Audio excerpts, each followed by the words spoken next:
Let the dawn of a new day bring understanding and love. Oh, inside,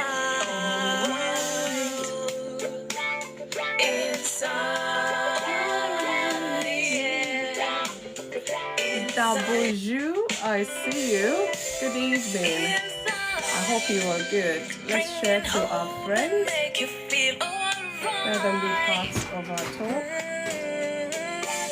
Rainbow, the promise, the future, and life. Let the light that's within me shine to the whole world. Light, let the dawn of a new day bring understanding and love. Oh, Bonnie Face, I see you. Thank you for joining. User 458, I see you. Thank you for joining. inside,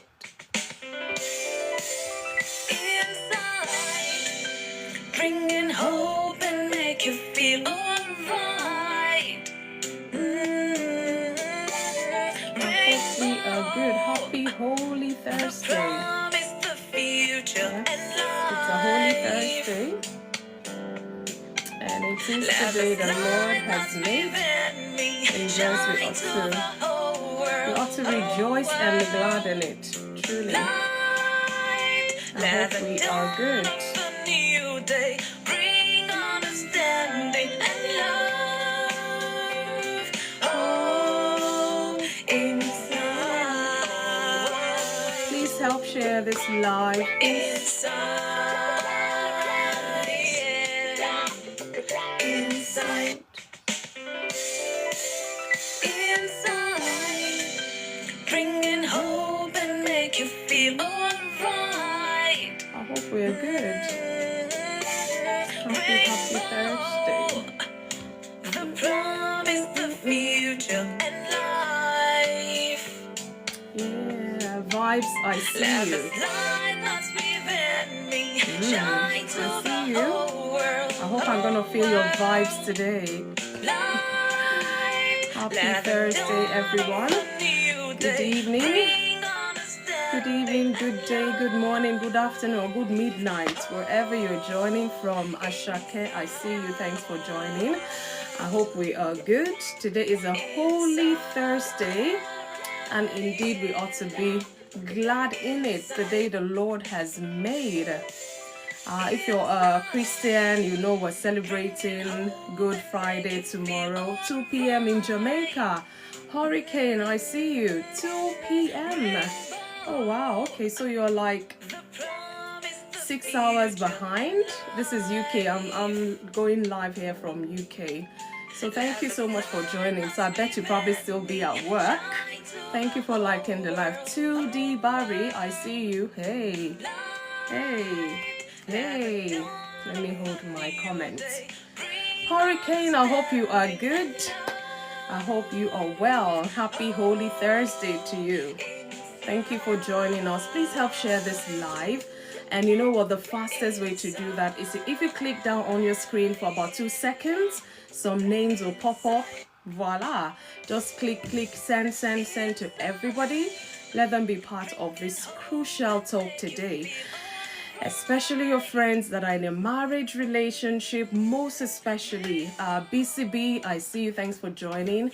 If you have friends that are in a very serious relationship, or you have friends that are thinking of marriage, this is the place for them to be. Here on Insight with FunmiRoyal, every Thursday we talk about marriage relationship topics. Thanks, Addison, to you all. Thank you so much. Yeah, it's Easter holidays here, so the schools are on holiday, so I'm on holiday as well, and I'm enjoying it so far. So good, I thank God. What can I say?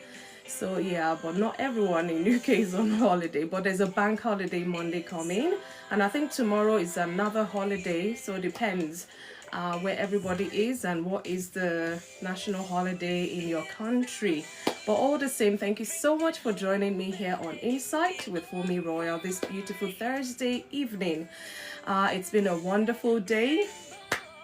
trying to enjoy the holiday as best possible.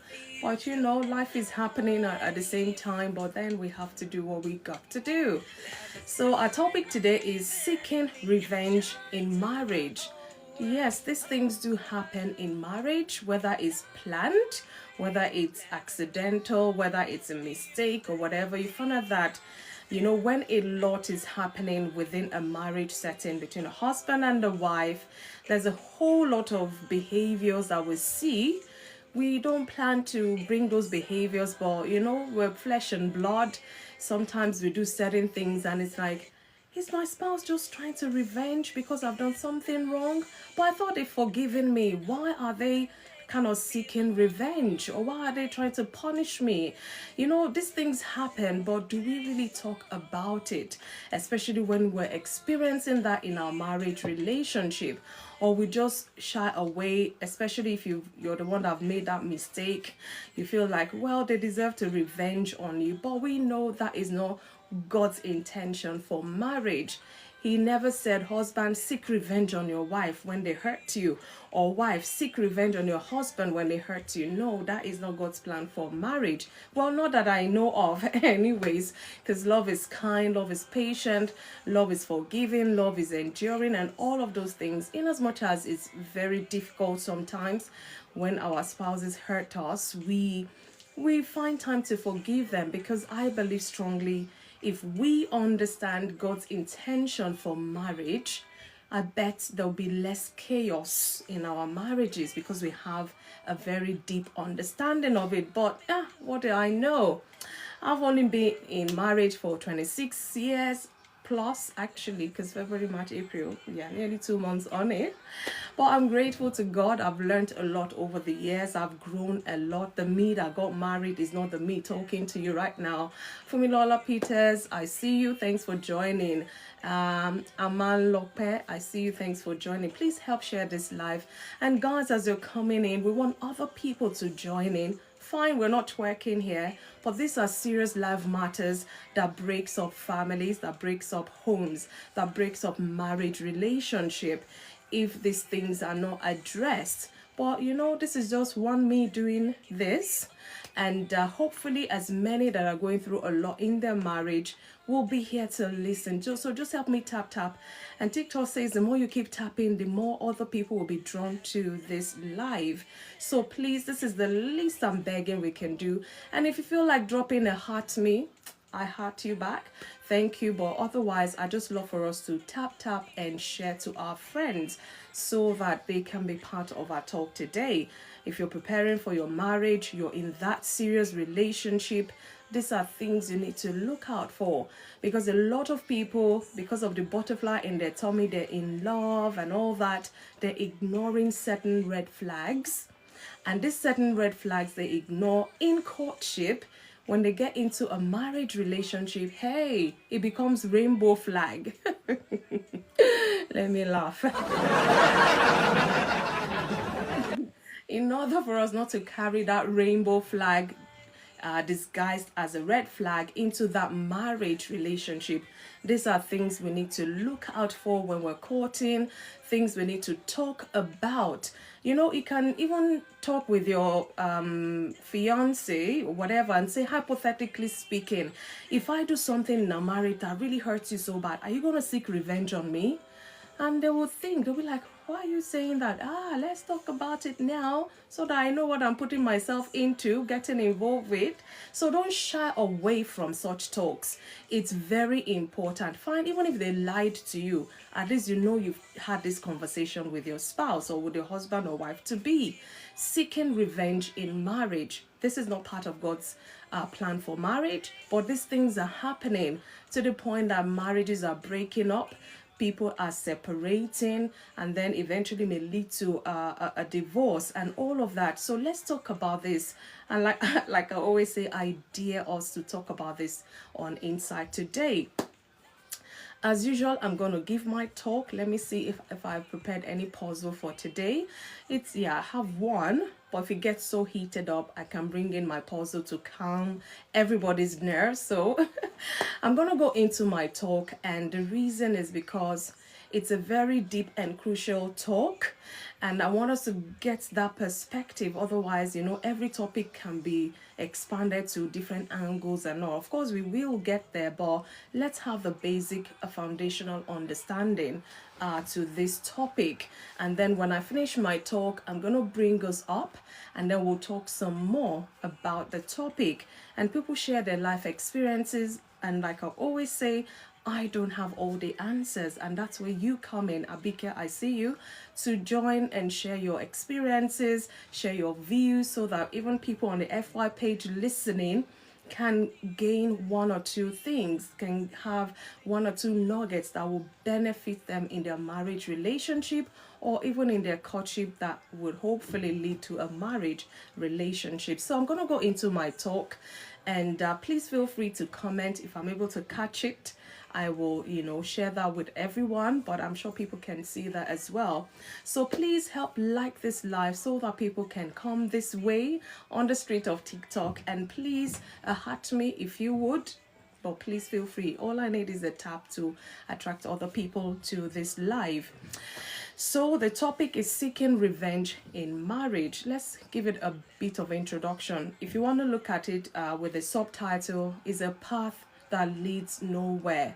It's a path that leads nowhere. Are people, couples engaging in this? Oh yeah, they do. Some intentionally, some by accident, some with planned intention to really seek revenge on their spouse for hurting them and all of that. So let's look at this deeply so we have a much better understanding.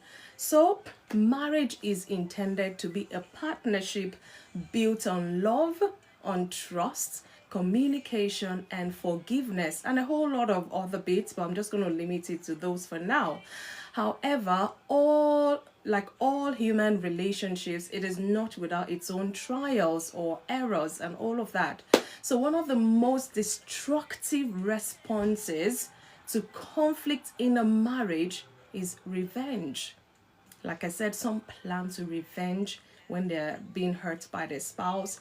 Some, it's their reflex or their reaction that seems like, this person is just revenging right now or whatever. Or they're not thinking straight. This is just what they feel. If they don't revenge, they will not feel good, or they might not even be able to forgive you truly. So people react to situations differently. I'm not here to judge anyone, but I'm here to say, let's sit and talk about these things. Because when we bottle things up, we bottle it up, and over time we get to explode, and sometimes over little things. And you just find out that what's been happening. So you've been plotting that revenge all along, and I thought you've forgiven me. I thought we've gone past this. This is like 3-4 years on. Oh my goodness. You'll be seeing the different side to your spouse and be wondering, how can they be so evil-minded and what have you? And then you question, do they love you? And all of those things, put together. But it's one of the most destructive way of responding to conflict in a marriage, by seeking revenge. So seeking revenge in marriage can take many forms. It can take emotional withdrawal, financial manipulation, silent treatment, revenge, those are the ways it can come. Infidelity, I'm telling you, or intentionally hurting a spouse because they hurt you first. So, like I say, we all react to situations differently. So, while these responses may seem justified in the heat of the pain, it might be like, yes, if people hear this is what I've done to retaliate, they will applaud me and say, well done. But remember, we're talking about your wife, your husband here. So they ultimately erode the very foundation the relationship is built on. It will erode the trust, the love, the care, the understanding, and all of those things. When you find out that your spouse is really planning a revenge, or is carrying out a revenge on you because of what you've done in the past, or what you have done recently, or whatever it may be. So today we're going to be looking at what it means to seek revenge in marriage, why it happens, the consequences it brings. It will bring consequences, and of course how to pursue healing and resolution instead of revenge. Please come closer. Let us talk some more about this. So, understanding revenge in the marital context, because I mean, there's so many contexts we can look at it. But here on Insight on Thursdays, we talk about marriage relationship. So, we're going to look at revenge in the marital context. Revenge is the act of retaliating or seeking to get even, or evil, if I may say, with someone for a perceived wrong or a hurt. So in marriage, it can show up in a very subtle way or in a very overt way. So we're going to look at ways that it can show up. When you're talking about revenge in a marriage, it can show up, for example, withholding affection or communication. Your spouse have hurt you so much, you don't want to hug them anymore, you don't want to kiss them anymore, you don't want to hold them anymore, you don't even want to talk to them anymore.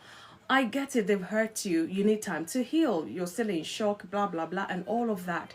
But a time will come when you say for better, for worse, in this marriage relationship, and mind you, I will always say this, I am not referring to domestic violence or domestic abuse where this talk is concerned. We're just looking at some other unhealthy marriage relationship where revenge is the order of the day. So a couple can, or a spouse can, withhold affection and refuse to talk to you because you've really hurt them, and they feel this is the way they'll punish you, especially when you're the couple or the spouse that loves to talk. You want to share your views and this, and you thought you've done wrong, you thought they've forgiven you, you thought you've moved past that, and you wake up in the morning and say, good morning dear, and they just and go away, or they just look at you, with a funny eye and just walk away. It's like you're trying to take revenge because they've hurt you in that way by withholding affection. Another way is embarrassing a spouse in front of others. Because they've hurt you so much, you want everybody to see how bad they have been or how bad whatever it is they've done, and you just can't wait. The thing, you not talk with them in the house, you now wait till you're in a public or family event, a little thing as maybe they knock your drink over, you just say, oh my god, you started again, before you know, you just stand up, you're not even minding the fact that you're in a public place, fine, it's family gathering, but still a public place, and you just start lambasting your spouse just because you want to get revenge. And of course, people wonder, this man is in trouble, he's done something. You just want to embarrass your spouse in front of other people just to seek that revenge, and you think at that moment you're feeling good because yes, everybody will know how bad this person is. But at the end of the day, they're looking at both of you. They will not just look at your spouse as a bad spouse. They'll look at the thing they should have done in the closet of their home, they're bringing it out to the public, and everybody will look at both of you, and even you especially displaying like you cannot hold your emotions and all of that. So be mindful that you're not seeking revenge by intentionally embarrassing your spouse in front of other people. Again, another way revenge can come or happen is spending excessively out of spite. Maybe your spouse is a lavish spender, and you've always warned them, okay, to help you, let's discuss about any spending, and all of that. And then one day your spouse just comes home, guess what? And they're dangling this key. They have the latest car, or they have the latest gadget or whatever. You know that this is not priority, in fact, it's not even a necessity. Like, it's something, if you don't get it now, blah, blah, blah. And they just feel like spending, they have that impulse to just spend. And then they come home dangling this, and you just like boiling. Why would you go and do this? They say, oh, but darling, I bought it for you. But I did not tell you I needed a car. Why did you just spend money anyhow? And then you quarrel and fight and argue and all of that. And you just be like, this man think he's wise, or this woman think they're wise. Me too, I know how to spend. I didn't. And then you just go out of your way to start buying things unnecessarily. And not just things, expensive things that say, hey, you to finish the money in the account. You're trying to revenge by spending excessively out of spite. But is this really the solution? Let us really think about it. Faith, I see you. Thanks for joining. Guys, please, let's keep tapping as we're coming in. Thank you so much for joining us today. So you two, you start spending because they don't have respect for money. You two, you just cultivate the habit of having no respect for money. You spend it, and after, when it's finished, everybody will calm down. No, two wrong does not make a right. Again, another way revenge can cripple into a family is by keeping score of wrongs. In 1970, you did this to me and I tried to forgive you, but yet again in 1984 you did it. They were giving you accounts like that. You're keeping scores of their wrongdoing, even though you said to them you've forgiven them. Now this is my time to revenge. All those things. Yeah, I forgave you. You still went back. You still did another thing. That. Me too. I can be crazy, or someone say, as you're looking at me like this, I am crazy, in case you don't know. And then they're keeping scores, and then they're planning the revenge in a marriage relationship. Is that the plan of God for husband and wife? No, I beg to differ. That is why husbands and wives, no matter how hard, no matter how difficult that topic is or that issue is, the best thing is to sit down and talk things through. Don't assume this is what is going on in your husband's head. Don't assume this is what is going on in your wife's head. The only way you can know what is going on in their head is when you sit down and they pour what is in their head to you. That way you have a better understanding and you can address issues effectively, rather than keeping scores of wrong and you're waiting for the day you're going to show them pepper just to let you know that you two, you have craze and scones in your head. No, please. Let us rethink these things. Let's self-reflect. This thing I'm about to do, to revenge, if my husband did that back to me, would I like it to, regardless of what mistake they've done or made in the past? So let's be mindful that we don't keep scores of each other's wrongdoing. It's not going to promote love or harmony in that marriage relationship. Another way revenge can creep in. I see you, Babatunde. I see you. Thanks for joining. Johnny Babes, I see you. Tolex, you're welcome. Another way revenge can creep into a marriage is infidelity as payback. This person, you came, you confessed, you slept with this person, it was a mistake, I managed to get through and get over that pain. You cursed me, and now 2 years down the line, you've done the same thing, even worse. This one happened to even be a friend. What on earth do you take me for? In fact, you now go on a mission to revenge. You're looking for your husband or your wife's best friend to have an affair with, just to get back at your spouse. Is this part of God's plan for marriage? I do not think so. Oh, Dr. Phenomenal, I see you. Thanks for joining. I hope you're good. Please help tap as you join this live, and help share to your friends. Let them be part of our talk today. So infidelity as payback is, I don't think it's the way out, because you're trying to revenge because your spouse had this infidelity, they had this affair, and they've managed to come clean to you to ask for forgiveness and all of that, and you are forgiven truly. God sees your heart truly. And then a few years down the line, they came back and did the same thing. You now say, you know what? Two can play that game. I will show you. And you just like intentionally go out of your way to be looking for somebody to have an affair with, just to get back at your spouse. That is not a healthy way to building a long-lasting marriage relationship. And again, another way, quickly because of time, is sabotaging important plans or goals, because you want to revenge what your spouse have done, and they fall asleep, or they forgot to set alarm, and you knew that they were talking that by 7 a.m. they needed to get up for a very important meeting that would change your destiny as a family. And because of the vendetta in you, because of the revenge in you, you decide, look at him still sleeping, and it's just about 6:30, and you're awake, and this person wanted to get up for 7. Say, hey, that's his own. And I've heard of some funny cases where wife will write, wake up, it's 7 o'clock, and put it on the bedside by the husband. After all, she have reminded the man. But the silly things husband and wife will do when there are issues on ground, or when there's a conflict that seems unresolved, trying to get revenge. You're not sabotaging important plans of your spouse just to get that revenge, just to get one on them.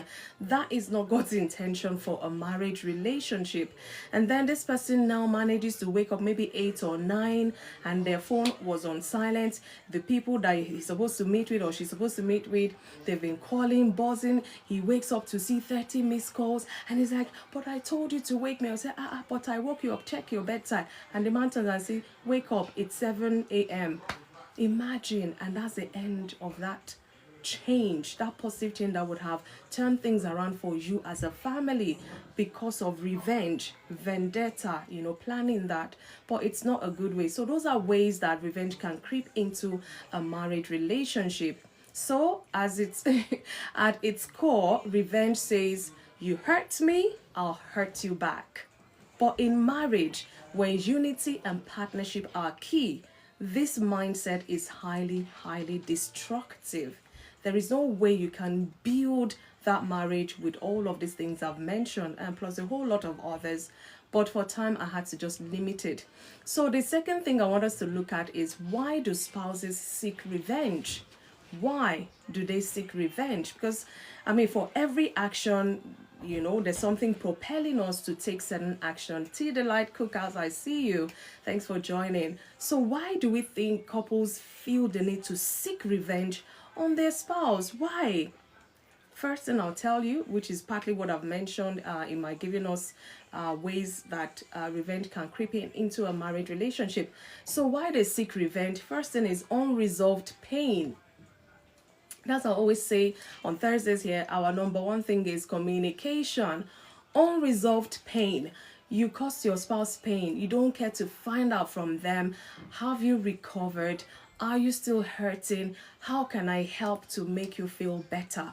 How can I help to heal this wound? Because you're the cause of it. And even if you can't really help, don't be the cause of that pain. And then your spouse is carrying this unresolved pain. They just, yes, because you live in the same house, you eat on the same dining table, you think they've gotten over it. So when deep emotional wounds are not acknowledged or healed, it leads to unresolved pain. And this may cause your spouse to seek revenge. Be like, so I'm hurting. This person is going about laughing, living life like everything is normal. They don't even know the pain they've caused me. And not knowing that you have not resolved that pain, you're just pretending, yeah, I'm fine, I'm okay. But you're waiting for them to really want to be there, feeling that pain with you. They just feel, she's forgiving me, he's forgiving me, life goes on. And then you're looking for a way to seek revenge because you want them to understand the pain you're going through.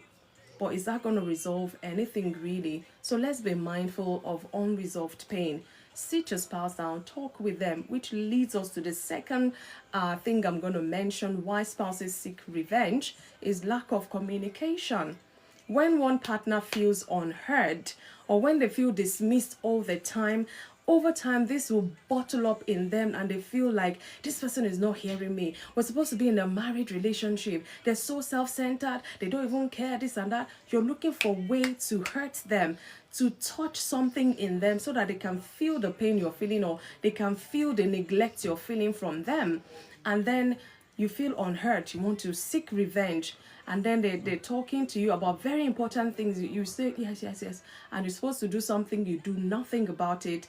And then they come back shouting, why did you said you were going to do this, but this would cost us, da, da, da, da. I said, you were not talking to your partner. How would they know that you're still in pain? How would they know that you're not fully healed?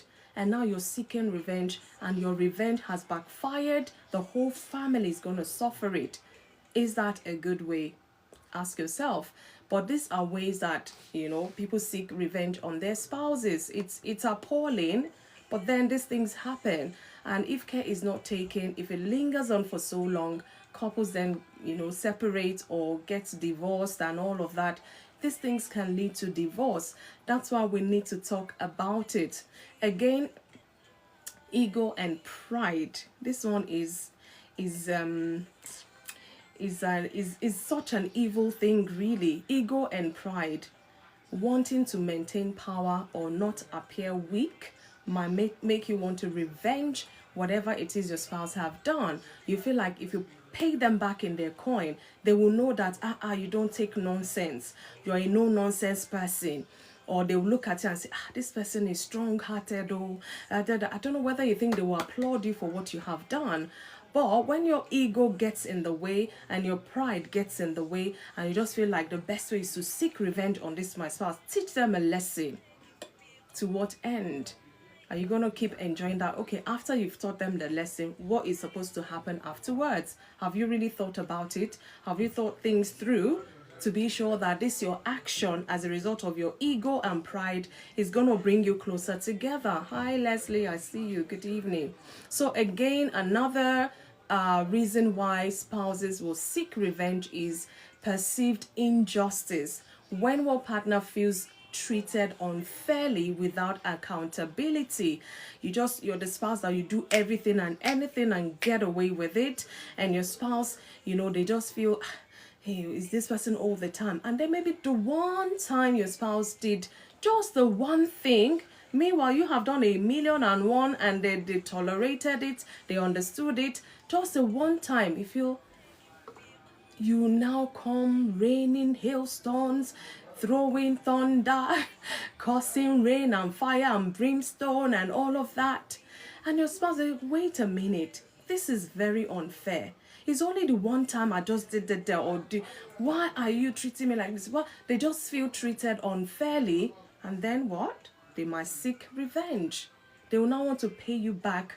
In fact, they will think of everything you've done that they kept quiet, and they will give you back to back to back to back. But when couples live like this, again, how is that meant to promote trust, love, unity? So when injustice is perceived, a partner may want to seek revenge. We get it. But that is not the way to live. Oh, thank you so much, Leslie. Thank you. Wale Wiper, I see you. Thanks for the gifts. Guys, let's keep tapping. 477. Oh, really? Really? I know we can do better, but thank you all the same.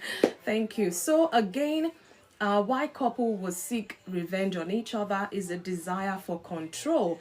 And I dare say here that whether a man or a woman, as long as they have that desire, so it's not like a man thing, we're not gender biased here, because you and I know that sometimes women will seek control in a relationship. So it's not always just the men, I'm the man, and all of that. No, desire for control may make a couple seek revenge on each other. So using revenge as a way to regain control or balance, they can engage in a vendetta against their spouse, because at that time all they want to feel, if I don't do this, if I don't show them my true color, they will take me for granted. I want to show them I'm still in control, and then they do whatever. So the drive for revenge often stems from emotional wound, and that's why we have to talk through these wounds and make sure that each person is okay. And truly, that's why you have to be true with your feelings and your emotions, because your spouse can just sit and be assuming you're okay because you're putting a front, and they feel you're truly okay when you're apparently not. And you're just there, and you feel they're not caring for your emotional wound, and then you're planning and plotting how you're going to revenge back because we're not truthful, and your spouse too is not showing enough care or concern. And then everybody is plotting against everybody. I mean, how are we going to enjoy that relationship like that? Thank you so much. Let's see. Oh, thank you so much, Dr. Phenomenal. Thank you so much. It's a serious marriage topic. I know, Leslie. Is God giving us these topics because these are things that are killing a marriage relationship? It's really, really bad. I mean, there's one out there, that I was even part of this live in the afternoon. I'm like, these are things, vendetta. I want everybody to see how bad this is. I will show the world how bad you are. You guys know who I'm talking about. I'm not going to divert into that, but just so we know that when we're not truthful with our emotional feelings, our wounds with our spouses, this can lead to we now plotting to revenge, to show them, in their own coin how they've made us feel, blah, blah, blah, and all of that. So when hurt isn't expressed in a healthy way, it turns inward as bitterness or outward as retaliation. And you find out that before you know your revenge, you think that it's let me not mention countries, country A and B fighting war against each other, we must take this land, kind of a thing. And this is a marriage relationship, supposed to be union between one man and one woman living life together until Christ will come or until death will come. But if this is how they plan to live their lives, we all know that it's just a matter of time that things will happen. Say this one is truly destructive in a marriage and harmful when children are there. I'm telling you, because sometimes you think you're so crafty to revenge, and you don't know that even these children are seeing you. They're looking, they are watching, and you're building the negative things, morals in these children, because they're seeing that. And especially when you get away with it, your children will feel, if my spouse, when I grow up, I will show my spouse. If they show me this, it's not the right way. Otherwise we keep going round and round in the wrong cycle of life, of marriage life. So let's be mindful, truly. Those are ways couples can seek revenge at one another. There's so many other ways, but I'll keep it short. So let's look at the costs of revenge in marriage. Because if you think right now you feel good, you've had your own, revenge, you've had your own, whatever it is, you feel good. How long are you going to feel good? And how long do you think your spouse is going to get the message till? And like Leslie is saying here, when children are involved, it's even a different ball game altogether. It changes the whole dynamic of things, and there's even more damage done emotionally, physically, to the husband, the wife, even the children as a whole. So let's be mindful. So when you're planning your revenge, I'm here to remind you, or to let you know, that the cost of revenge in marriage, it's dear. Record keeping in marriage is highly detrimental and emotionally damaging. Thank you so much for the heart me. Yes, I said that, keeping scores. Please don't get me started. If me, I want to keep scores, I think I was saying, if I'll be writing the wrongs, I don't think there will be any more notebook or notepad to write all of the wrongs. We're not perfect, but the understanding of marriage goes a long way. It really goes a long way. Everybody wants to get married, but then when you ask, are you ready to put in what it takes? Then they'll be scratching their head like, is it not to marry? Is it people live together in harmony? Oh, trust me, there's a whole lot to it than that. So though it might feel satisfying in the moment, like I said, my American friend called it scorecard keeping. See, they've even given it a name. So that means this is a thing that happens in marriage. But should we be keeping the scorecards? That is what we're talking about. Because after keeping them for so long, what do you intend to do with them? We need to be mindful. So it may feel satisfying in that moment that you're seeking that revenge, but know that revenge creates a cycle of pain. And here's what it ultimately would lead to when you engage in it. It will cost you. I'm telling you that one way or another. Kenneth, Peter, I see you. Thank you for the gift. It will cost you. Guys, I really appreciate, was Debbie telling me, if you want to support FunmiRoyal's life, please, I have a set goal up there. Or you can actually subscribe. I've never said that before. Oh my God. You can subscribe to this community. Let me say it as I say it so that you can go the way it ought to go. Heart me, it can help to achieve my goals today, or better still, you can just keep tapping whichever one is suitable with you. Honestly, I'm not really fussy about that. It's just so that I know that you lot are supporting this life, this community in particular. So let's look at the cost of it.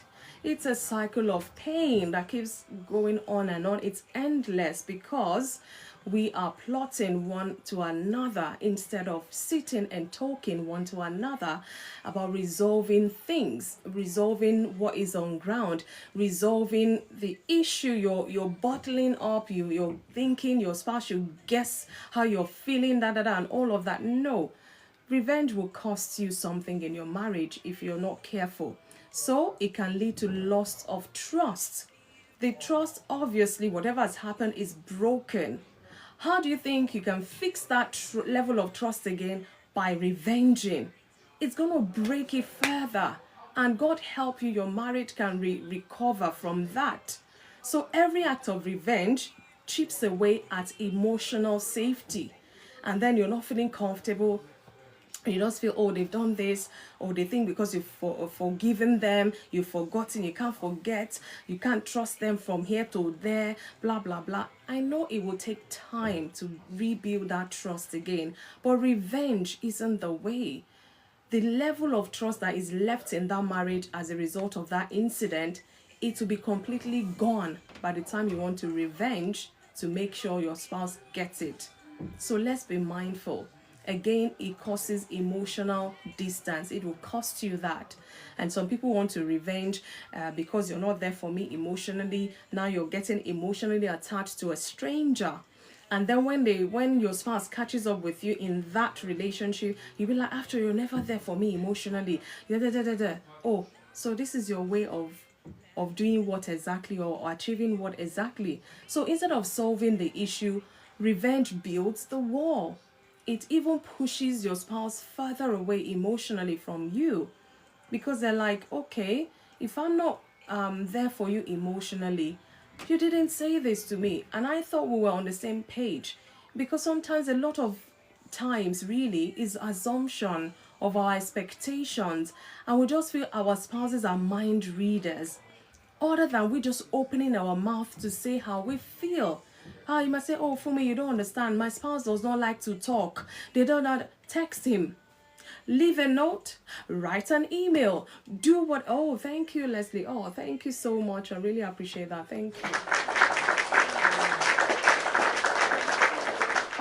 If you were to go to a counselor, these are things they would ask you. In what way have you tried to reach your spouse? In what way have you tried to communicate with your spouse? And then you're scratching your head. You have not even tried at all. You've not even said, honey, maybe tomorrow night, if you're less busy, I want us to talk. You've not even said that. And you're plotting that revenge in your head. And you think it's going to build that relationship. Of course, it won't. So let's be mindful that we don't lose that emotional distance because we want to revenge, whatever it is with our spouses. Again, it will cost you, in the sense that it can build bitterness and resentment. Both parties grow more hardened and hostile. You wronged me, I retaliate. You retaliate, I'm going to retaliate. I'm going to imagine they're retaliating till there's nobody to retaliate anymore. And then that is the end of that marriage. I'm referring to our culture that not give the women or man. Okay, I think you guys are chatting up there. Dr. Phenomenal, I hope you're going to stay to come into the box to share, more about this topic with us. So if you don't want it to cost your happiness, your love, the opposite will be bitterness and resentment. Both parties growing hardened. And that is not going to promote love and unity. You and I know that. Rather, it will be a very hostile environment. And before you know it, you're physically avoiding each other. Before you know it, you're sleeping in separate rooms. Before you know it, you go out of the house for a week. Before you know it, it's become a month. And before you know it, okay, sign the divorce papers. I don't think this is... So we don't want it to escalate to that level. So let's treat it whilst we're still here right now. And it's amazing that, let's see, to heal properly and just want them to forget about it and move on. Yeah, we need to be there truly for one another. Oh, what did I do? Okay. Guys, they say a word is enough for the wise. Again, escalation of conflict. If it will cost you your peace of mind when you don't want to make amends, but rather you want to revenge, it will escalate that conflict to more than what it is. It becomes like a competition of who can hurt the more. You hurt me, I hurt you some more, so you understand. You hurt me some more, I'll hurt you the most. Is a battle of revenge? Is that what marriage is turning into? Please, if you don't want that to cost you your peace of mind, find ways to resolve conflicts before they escalate into something that is bigger than the two of you. Because sometimes, I think I remember this couple that I had a chat with. Of course, they've divorced themselves, and I came across one of the spouse, and they said to me, I said, but what happened? Because I'm still trying to think in my head, we knew when they started, da da da. So what happened that you guys have gone your separate ways? And you know what? The person talked and talked. I still could not, till today, I still do not have a tangible reason to say, this was why they left each other. It was just from, because in my head, I'm thinking all these things you're mentioning, and it was not even something they were bold to say. That means you left things unresolved for so long. And two of you that were once upon a time in love so much with one another grew to really hate one another. They cannot stand to be in the same room, let alone, like, if I remember, oh my God, let me not divert too much, but you get the gist, you know. Mind you, when conflicts are not resolved, it will escalate into something bigger. It will bring more resentment, and it will bring more tendency to want to revenge, so that your spouse will get it that, even me too, I get scone in my head, or whatever. Sometimes we say these things to feel good, or we do these things to feel good, but it's only for a moment. You can't feel good forever, knowing that you have gone to revenge on your spouse. I'm telling you, it's only a momentary feeling of goodness, so to say, but no. Got it, yes, it can be one-sided in terms of who does the apologizing and preference. I know that's why we still need to sit and talk about things. The one that has hurt, the one that is hurting, everybody come together and talk about how you feel, how this thing has affected you. Don't just assume that because they've done so grievous thing, they should understand that they've hurt you so much, and the fact that, okay, it's lingered for so long, you've said, okay, I've forgiven you, but you know what? You're still in shock. Talk less of forgetting whatever they've done. And the shock, because you're not processing it appropriately, will now bring up all this energy, all this emotion, mostly negative emotion. And the thing will say, because you're equal partner, you just did that and you will get away with it. And this thought, the devil on this shoulder, the angel on this shoulder telling you, you better show him your true color as well. Hey, two can play this game. All those thoughts going on in your mind, and if care is not taking, you decide to go with the devil and say, let's plan how I'm going to revenge on this person. Don't escalate that conflict. It's bad enough the way things are. You seem to be talking about my story. Alice, okay, maybe you're going to, share something with us today. And the reason why we're always here is people are going into marriage every single day. People are getting out of marriage every single day. And this topic today is one of the many reasons people are going their separate ways from their marriage relationship. Again, erosion of love and respect. When you avenge or when you revenge, the relationship becomes more about payback than partnership. You want to pay back to show them that no, two can play this game, to show them that they've hurt you, they will take, they must feel this pain you're feeling. Where is the love? Where is the respect? I mean, I get it when couples will have to separate for a season, but the danger in that is, if you agree to separate, are you going to agree to get help? And for how long is that separation for before you come back together and talk some more? Because sometimes everybody just go because they're angry. You've gone to house A, you've gone to house B, and then you're not talking. 1 month is gone. Before you know, 6 months is gone. And you know that you're not doing anything to bring that unity back. Tell me where we're going to end up in the next 1 year. If not for a divorce paper, or everybody just forgotten about everybody. And this devil is very funny. When he decides to go separate ways, that's when this tall, dark, handsome man will come and start wooing you and chasing you. And you too, your head will be swelling. And you'll be telling yourself, why should you even go back and mend this marriage? After all, you're still a catch. You're out there and, the devil telling you all sort of things, not letting you focus back on your marriage. My prayer is that God will help us really. Let's be mindful. Love and respect play a crucial role. The fact that your spouse have hurt you does not mean they love you any less, does not mean they don't respect you, but what's happened has happened. Sit and talk through things, okay? Don't do payback. Remember, it's a partnership, not a payback marriage. Again, risk of divorce, it can cost you. Revenge can cost you divorce. I've heard of a man that came and said, whatever happened, and he found out that the only child wasn't his. Apparently, she got pregnant before she met the man. Fine, she claimed that she didn't know she was pregnant, and they were in that relationship, and things happened before marriage, and the man just felt, okay, we did the deed, I'm going to own up to my responsibility. And they carried on, they got married, and in no time she had the baby, and this was years on. I think the boy was sick. They went to hospital, they needed blood donation. They're like, oh, father, quickly come.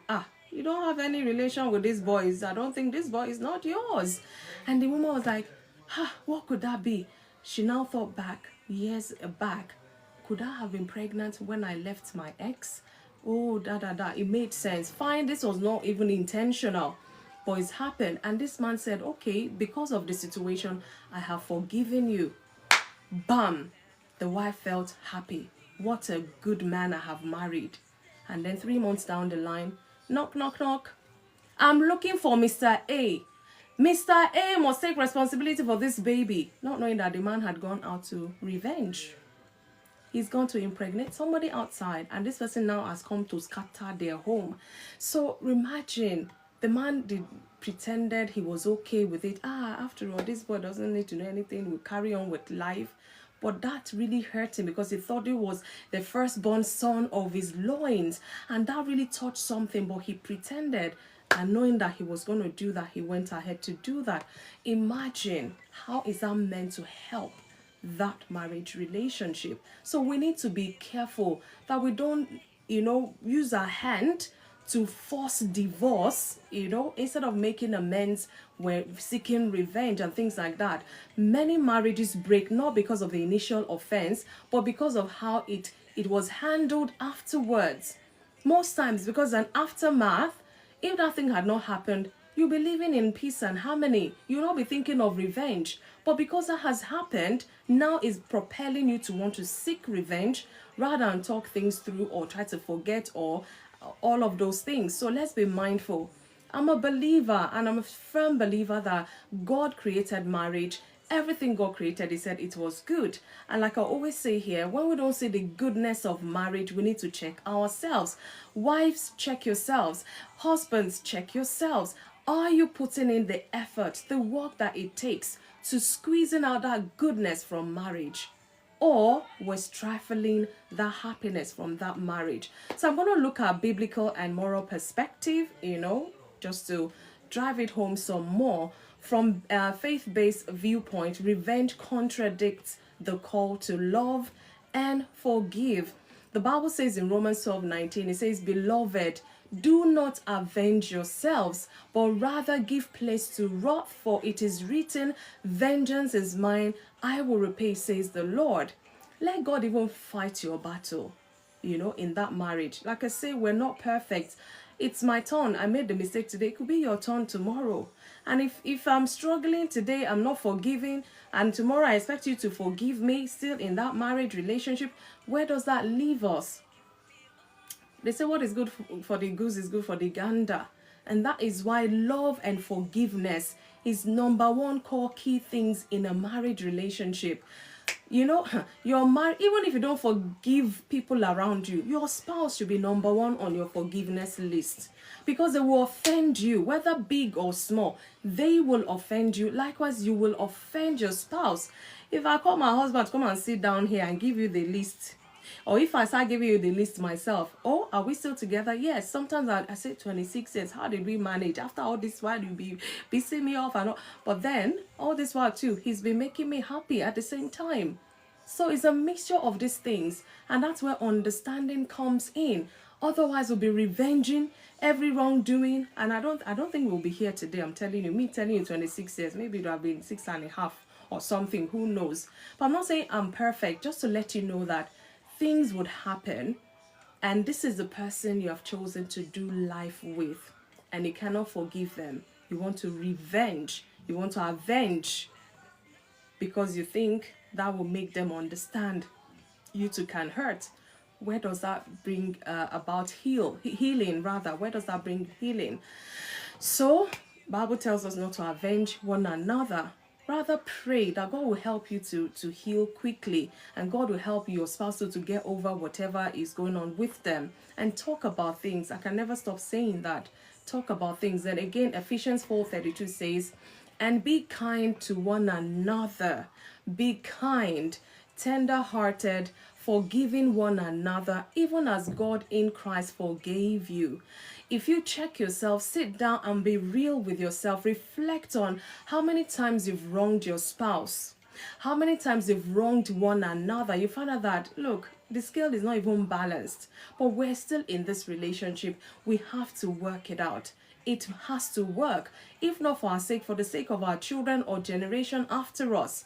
You know, some people, because they're not paying attention, they've seen their grandparents live certain life. I know when mama does this, meaning grandma does this, grandpa will show her like this. They used to watch their grandparents like movies, and they thought that was, Hollywood enough, until they now see their parents' marriage like, for real. Oh, so this is how marriages run. If husband offend wife, they revenge, retaliate, and look at them afterwards, they're happy again. No. Your parents, your grandparents may have lived their lives together, living like that. You and I know, in this century of today, such laws does not help. You have to rechange everything, unlearn what you know, learn and relearn, so that your own marriage will not suffer. Your wife, your husband is not your grandpa or your grandma. They are coming from a different world, and those things your grandma, your grandpa did and got away with, you dare not try 1 ounce of it with your spouse in this present day. They would. Anyway, you understand the gist. Revenge will only cause anger to escalate and get out of control, definitely. So let's be mindful. Marriage is not a battlefield, guys. It's not. It's a covenant. It's a covenant you entered into, for better, for worse, in sickness, in health, for richer, for poorer. Because like, when we say those things, do we mean them, or do we even know what we're saying? Because those words will be tried, will be tested in that marriage, for better, for worse. You're okay, you have your job, your spouse, they have their job, and you come into this marriage 5-6 years down the line, everybody's okay. All of a sudden, one of you loses their job, and then they try to find what to do. 2-3 years, 4 years, 5 years. It's like, are you the only one? These things will be tried, will be tested. In now left, are you mature enough to carry your spouse during such a moment? Are you going to nag them and fight them? I've been the one providing. I will show this person. I will not feed them. I will not. How do you want to carry when such situations happen? How do you want to handle it? It goes a long way. It is a covenant. For good, for bad, you have to be in there to support one another. And in a covenant, you know that mercy always speaks louder than judgment. Mercy. We need to have mercy on one another. Otherwise, we'll be plotting revenge on how to pay back for what they've done to us and all of that. So let's look at 5 healthy alternatives to revenge. There's always an alternative. Whether you're going to take that is up to you. It's a choice. First is communicate clearly and honestly with your spouse. I've said this over and over again. Express your pain without accusation, because you want them to understand how you're feeling. Because when you start accusing them, of course they know they've done wrong already, and they know that. Except maybe your spouse is not remorseful, they're still proving I did it, and so it's justified or whatever. That is a different thing. A13, I see you, welcome. Use I feel statements instead of you always, you never. Oh, thank you for the heart to me, A13. I feel this is if you have to cry, let it out of your chest so that you feel better. Instead of saying you always, you never, that's not really true. So let's not over exaggerate things and, just spoil things some more. Your communication, let it be clear, let it be honest, so that your spouse can understand and make amends. So healthy alternatives to revenge is what I'm talking about. Seek understanding, not punishment. If at the back of our mind, we're trying to seek how to understand and manage the situation rather than looking for a way to punish, I must punish this man, I must punish this woman. It's not healthy. It's not a healthy way at all. So ask, What led to this behavior? Because I want to understand, how did this happen? What were you thinking, or what was going through your mind? Please help me to understand, instead of assuming bad intentions. Some people, it could be out of frustration. I'm not making excuses, don't get me wrong. It could be that's why I say we all handle situations in so many different ways. A scenario can happen to 4 different people, and each person, their reaction to it will be completely different. I'm telling you. And some situation, you find out that this thing has happened.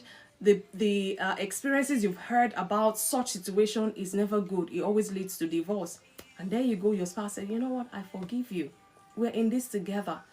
And that shock alone is making you doubt, hey, maybe they want to punish me, or that's why they're saying this now. But genuinely, they just get over it. And like, I'm going to do life with you. I might as well get over it. It's for my good, for your good.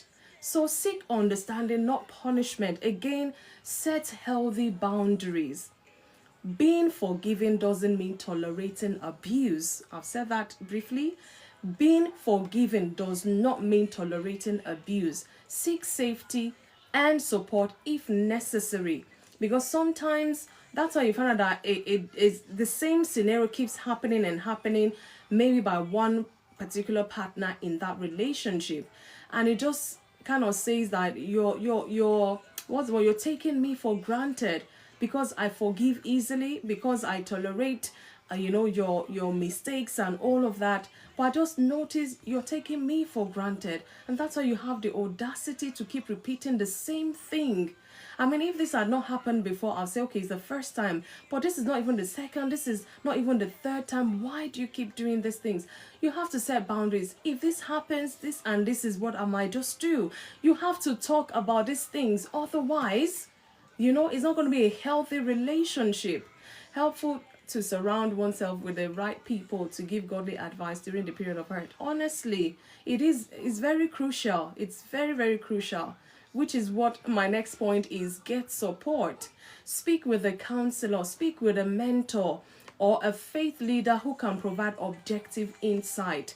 Most especially people who have gone ahead of you. Say if your marriage is 10 years, you're not going to meet somebody of 9 years, even if they're experienced, to come and help your situation, because you need people who are more advanced in marriage, who are more experienced in marriage, or better still, get a professional help.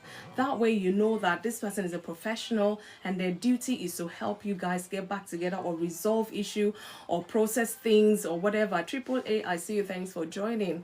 Yeah, so let's be mindful. Seek help. Surround yourself with people who are like-minded, people who are positive thinkers, not just anybody. Because sometimes, I remembered one couple like that I knew way back then.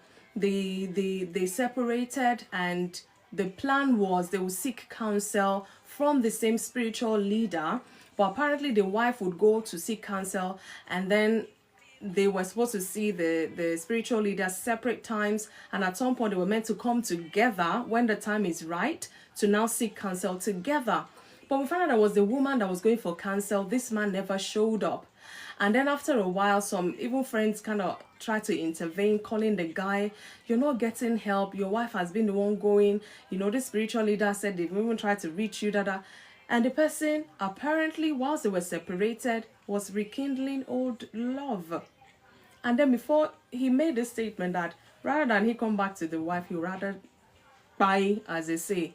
And that really shocked a lot of people. And we thought it was a joke. And before you knew it, divorce, before you knew it. And now, well, they've gone to remarry.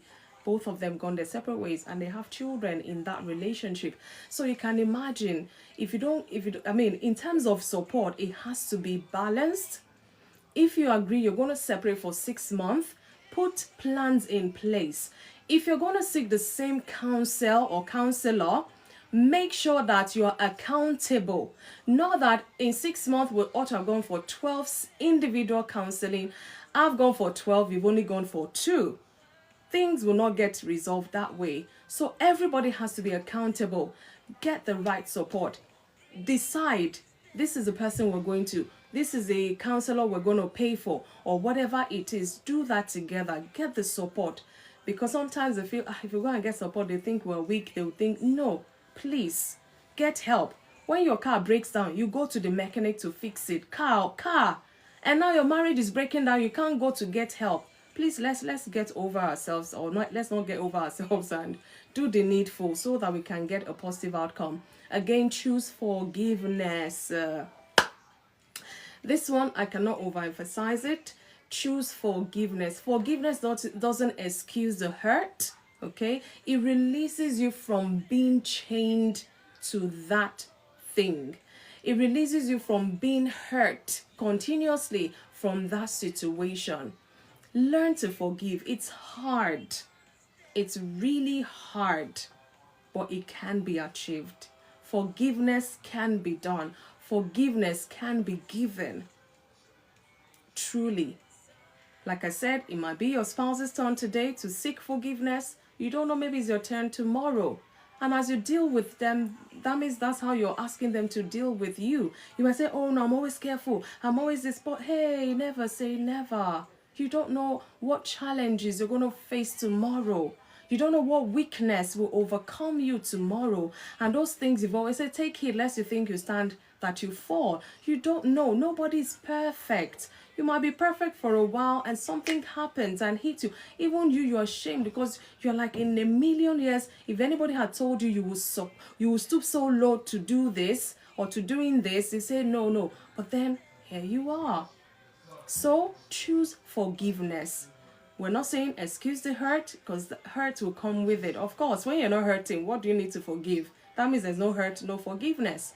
So please choose to. And the perpetrator of the mistake or the situation, please, I don't know how I can say this. If you're not remorseful, you're going to bring more danger to your marriage. Because everybody, anyone, even a child can tell you have done wrong. And now you're standing trying to justify the wrong.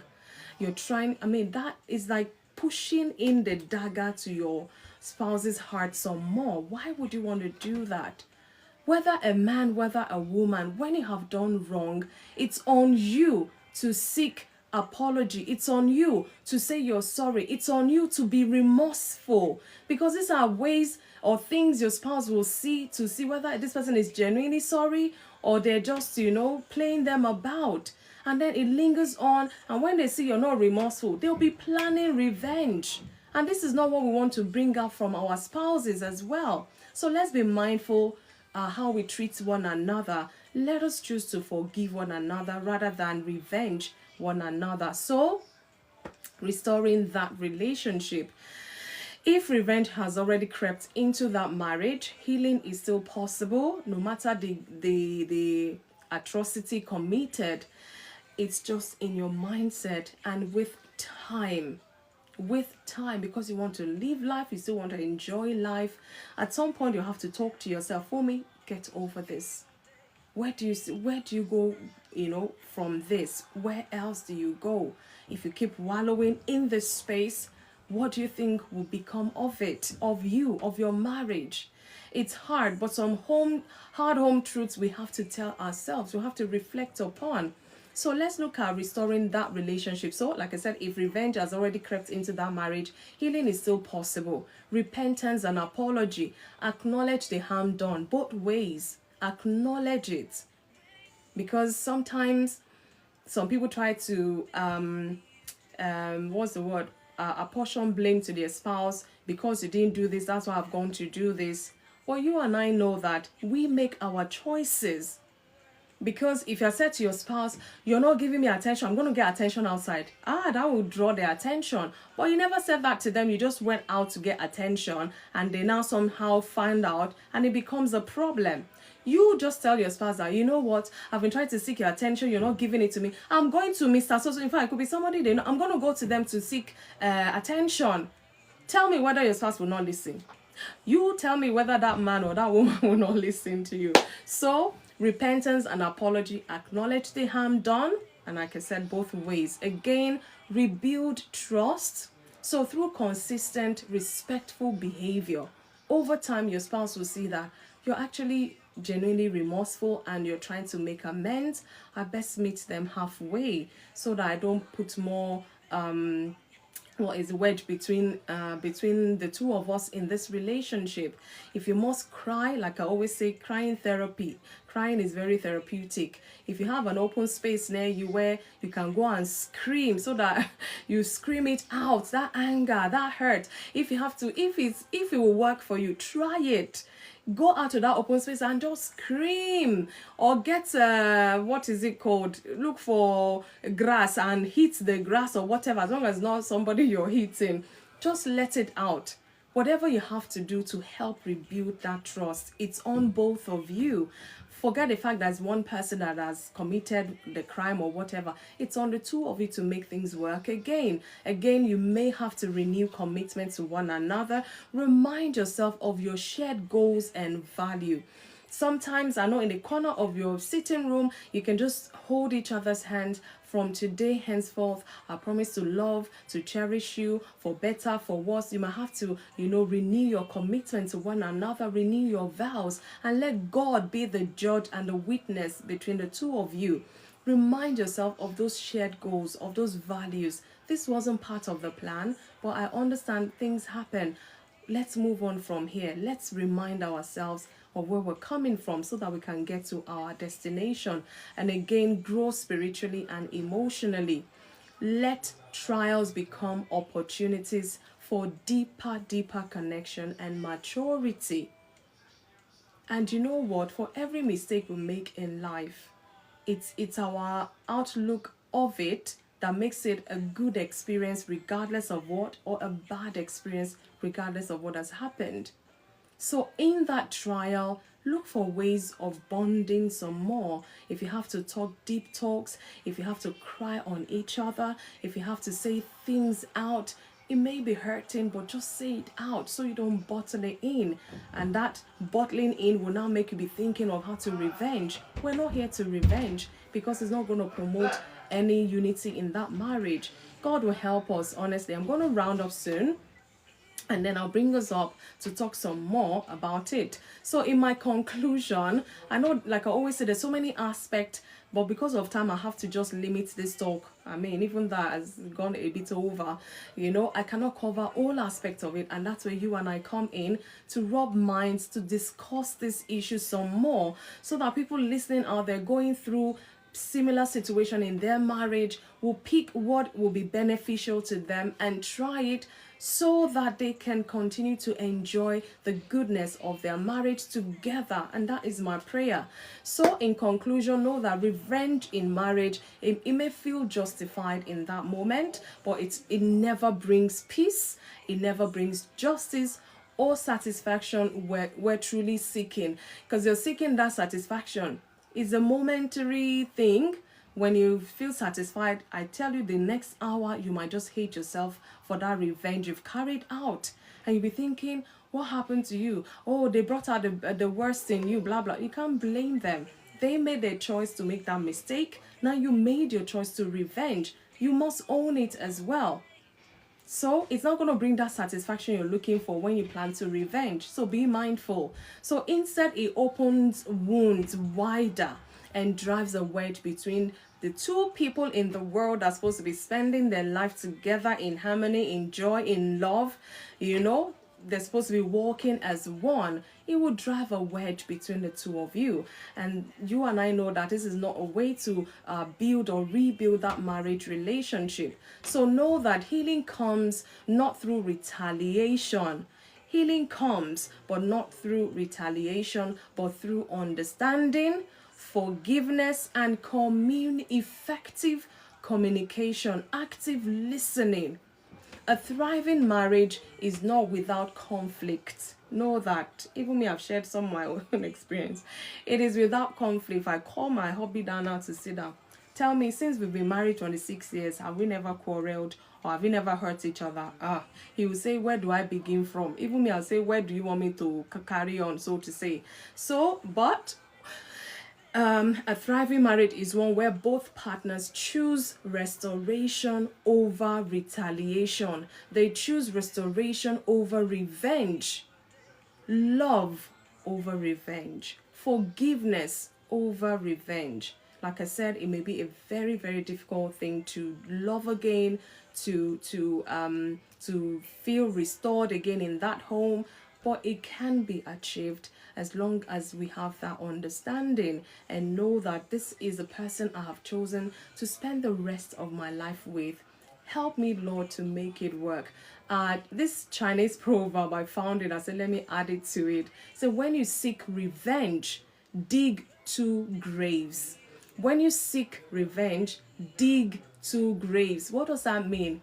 You're seeking revenge. You don't know that this revenge you're revenging is going to cost you and cost your spouse. So you best dig 2 graves that will accommodate the two of you. Because if you think you're seeking revenge on your spouse and it's going to be on them alone, you kid yourself. So in marriage, it's not about who wins the battle, but whether the relationship survives the war. This is the end of my talk. Yet I have my one question today. I didn't even know how to phrase it, but I'll ask us anyways. So when some couples plot revenge in their marriage, does that mean there is no genuine love in the marriage to begin with?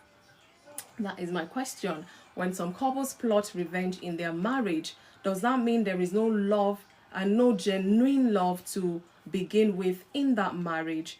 That is the end of my talk. Thank you for listening. War of the Rose. Light, let the dawn of a new day bring understanding and love. Thank you. Oh, inside.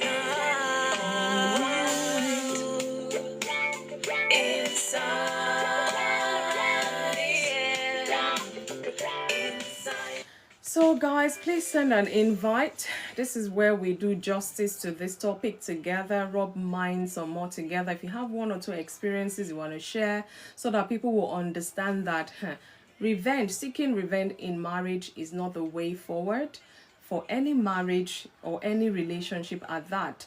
So let's see who is there to talk with us today. So I'm going to bring quite a number of us up and hopefully we can rub minds together because it's a very crucial topic. Marriages are going through a lot. Oh, Leslie, how are you? You're the first in the box today. Let me see. Let's expand the box. Oh, no, not that one. Oh, my God. Good evening, all. Good evening. How are you? Very well. We're heading towards Easter now, so Yes, so I every know. all. Happy Good It's been Friday in a advance. yes, it's been a very very interesting week. Hi. We thank God. We thank God. Condolences to your family, oh. Oh, thank you so much. Thank you for that. Really appreciate it. Well, Condolences to the family. what do we This your topic, yeah. It's. I've had your uncle. Has he come on this live before? I don't know. no. He was at my book launch. I think that was Okay. one of the last family events. He was still present. Like, yeah, Okay. that was not bad. But we thank God. We thank God. Yeah. How's the family doing? I They are hope the good. Thank children you. are enjoying the Easter holiday. They are. In fact, I just finished in the kitchen now, Wow, making them again. their. Is it Yeah, African cuisine or our English cuisine that my children love Nigerian food and they've not yet been to Nigeria. Oh. Hey, if you say you are going to eat a good, don't you even have to finish the sentence. They don't want to. KFC. They don't want to hear that one. They will go for the goosey soup or In fact, I was telling my wife that I had to go to Nigeria to actually start eating Nigerian food because before then I was brought up abroad. I didn't even want to taste the food. I said I had to go before I even got used to eating the food. My children have not gone, and they, hey, in fact, we cannot mention the word. You cannot mention the way you're eating Nigerian food in the house It's because good. We should be happy now that it's not only yeah, as people would say, yeah.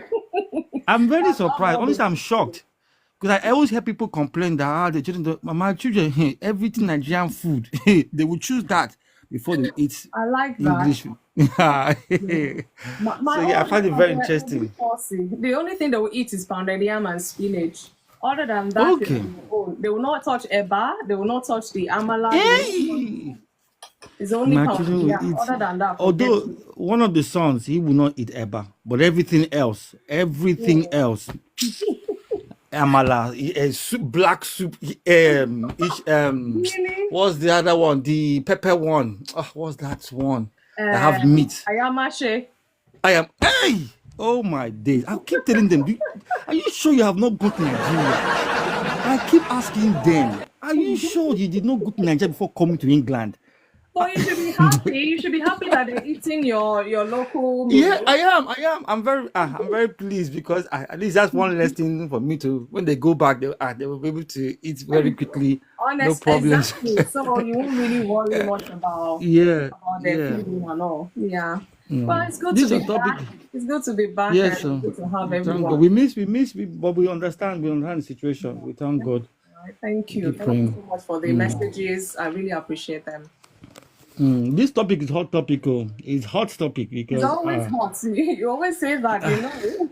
no, this When one I saw this, particular. I say, hey, I must bring it on. We've had our season. I mean, we were young in marriage, so we've had our season of doing all this revenge. And I tell you, when I look back, I say, those were dark days. So I do not want to go. I think both of us, I think it's a mutual thing that we do not want to go back to those days. Because you are thinking you're smart, but you don't know the pain you're causing for each other. My You goodness. know, then it is yeah, a couple we can get into those kind of things. And I'm grateful to God that, you know, we have come through those times. But when we're going through it, it's almost like do me, I do you, you know, and it's just escalates. And then and my own was I won't even eat. I'll just not even touch the food. As soon as you put So it, I'll just put hungry. it. I won't touch nothing. Oh, those were dark. And then her own, she won't talk to me. And it will go, and that took silent treatment. Oh, that thing would do me like it was back and forth. And I can't remember what really when we really got to the point, but I know it was our second son that God used to show us how bad this behavior was. I think he was about maybe five, 5 or 6.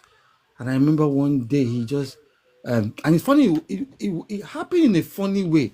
It was one of our aunties who mentored us in our marriage, mentored us in our early part of our marriage. She called us one day, and I don't even think she knew that we were in the midst of this strong siege walk. Everybody shut down. And, and she just said, she was saying, she was actually referencing someone else, and she was saying, you know, when marriage behave like Cold War, you know, it will be hurting the children.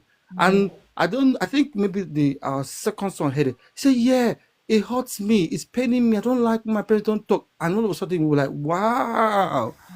And that was, I think, the light bulb moment for, at the same time, although I told her later on, she now said later on that was the moment that she realized, okay, I cannot continue like this. And I just realized, wow, this is a very unhealthy.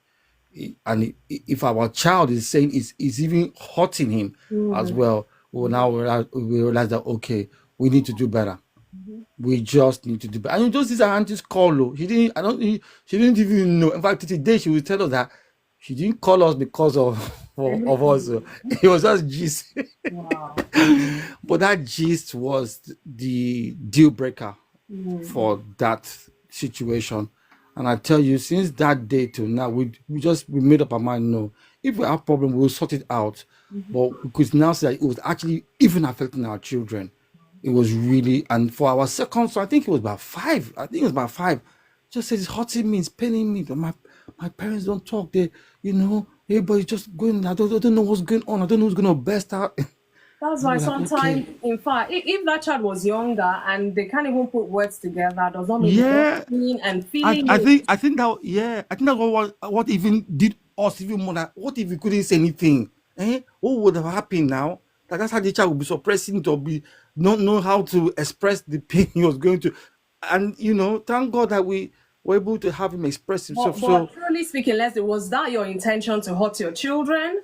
no, no, because we are thinking the silent treatment. We're not saying anything. Everybody just shutting down.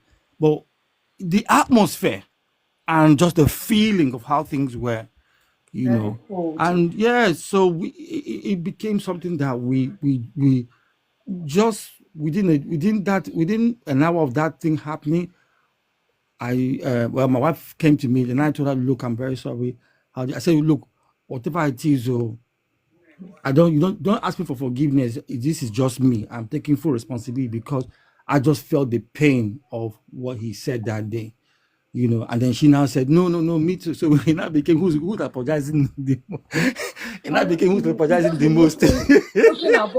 I mean, you just like you've been so foolish when you come to Yeah. and then there's too much energy wasted on those negative things.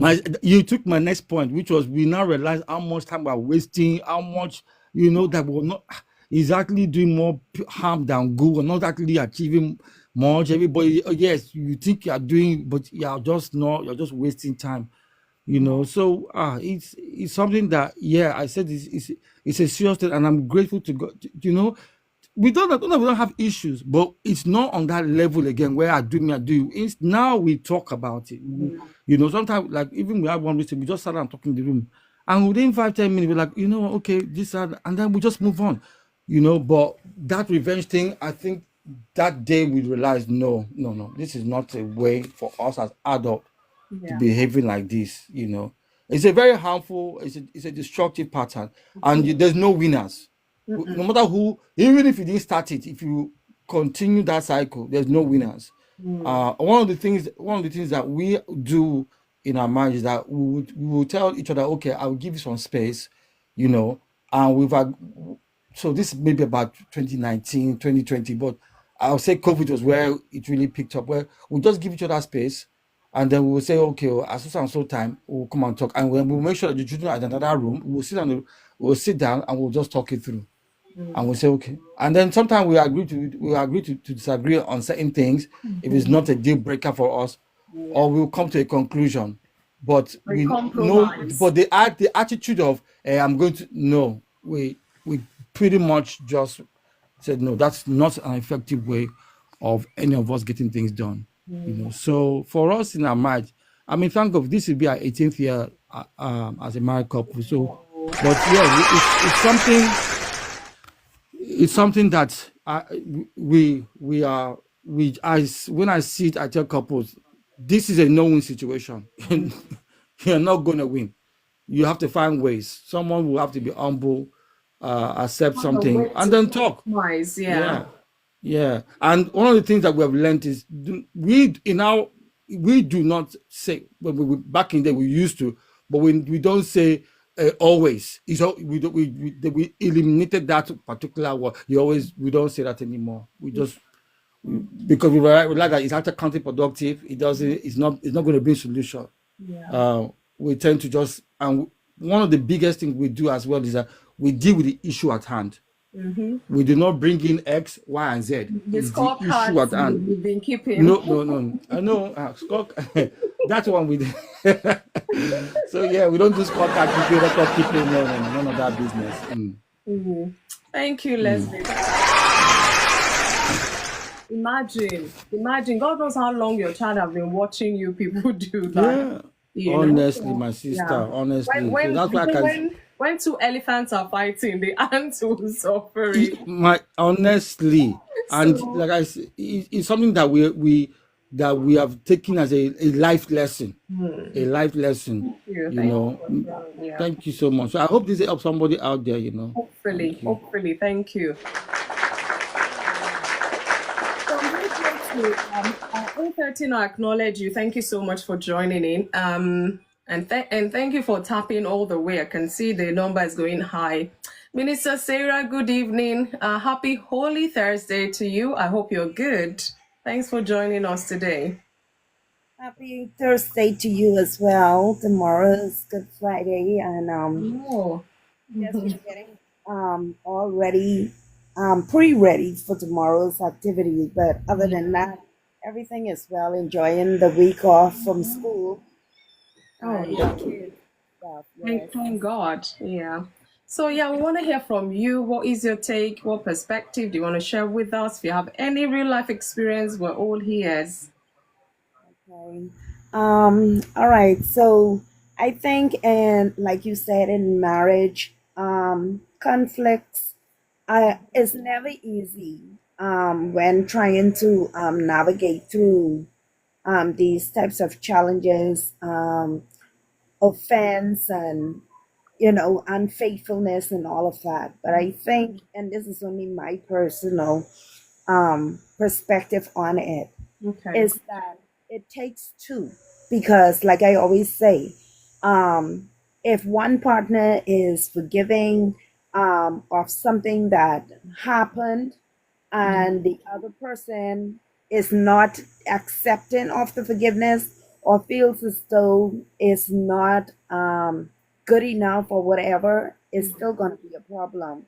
The same thing if there's revenge, like you said, if they're still interested in getting back at you and all of that, it's best to just pray about the situation and find another route. If the person truly loves you, that have offended you, and you have asked their forgiveness, and they haven't forgiven you right away, but you see that they're trying, then you know that there is hope. But like you gave an illustration of a couple that where it is that they're not trying to seek a resolve or find a way for the situation for it to be mended or corrected, then there's nothing much we can do. Because I have found out in even my divorce, like I said, when my husband left, because of his infidelity and all of that, I was willing to forgive him and for us to reconcile even before the divorce. I was ready to um, accept what he did as a mistake and that we can carry on. But it was him. He did not want to forgive himself. He didn't want to correct the situation. So in that aspect, like I said, even with me trying to find counsel, going to his father, who was our pastor at that, my pastor at that time, speaking with his mom, talking to my mom, and different things, he just felt like, okay, he didn't want anyone in his affairs. And really and truly, even after years of being separated, um, he is still at a point where I think he has come to the point, the place where he acknowledges that he did wrong, and he did say he is sorry. He knew that I forgave him, but I think he just didn't want to cross that water anymore. Some people, they just make up in their mind that this is what it is. Sometimes with a cheating spouse, like I um, tell persons, if a person is just habitually a cheater, um that's just that's just them. The only way we, as the faithful ones, or whatever, the ones that are committed to the relationship, need to realize, is that before we even get ourselves in a marriage setting, we need to take stock of the truth, because we will see flags, and some people just fly through the flags, Yeah. the red flags. I also, after being divorced, was in a relationship with someone, and I could see the red flags in it, and I kept, because of the scars that I had from my previous marriage, was able to save myself the heartache of going into a second marriage that would lead to divorce. And I would always tell him, even though he would say, okay, let's see if we could make something work, I said, no, this need to change and this need to change, and this is how I think that it needs to work. Because if certain things, like they said, if the eggs aren't lined up, it's going to be a problem. If the situation isn't resolved Yeah. before the I do, don't think I do is going to change it. Those things need to be ironed out way ahead of time, and so I give God thanks and praise that I'm a little wiser, and a little smarter now to know the difference between um just mere words, but really try people with action as opposed to words. Even when it comes to saying I'm sorry, a person can say I am sorry, and if you Oh. say okay, thank you, Oh. right. If, And when if, you if it love, does if it doesn't go with the body language, amen. Because I have witnessed that persons will say, I'm sorry for hurting you, but you're still hurting me because your action isn't lining up with what's coming out of your mouth. It's just lip service, you know. And what I also learn in relationships too is that, like I said, you can't how should I put it? You can't be the candy, or you can't sweet it up, or you can't love somebody into being better or changing. yeah, You know what I'm trying to say? yeah, So definitely. it's too much of a weight. It's like someone saying, I want to There's a saying top where of I the come hill. from. There's a saying. I'll just use it to help you buttress what you're trying to say, so that Yes. people can understand. You can take, or you can force the horse to the river, but you can't force it to You drink the can't make him water. drink. Yes. You know? And I always like here in the Bahamas we like to say, even like that with the horse. Donkeys are stubborn. Yeah. You can pick the donkey up and try to carry it. And that is weighty. That means that you can carry the whole weight of the relationship. And Yeah. if that person does not want to move, they will run right back.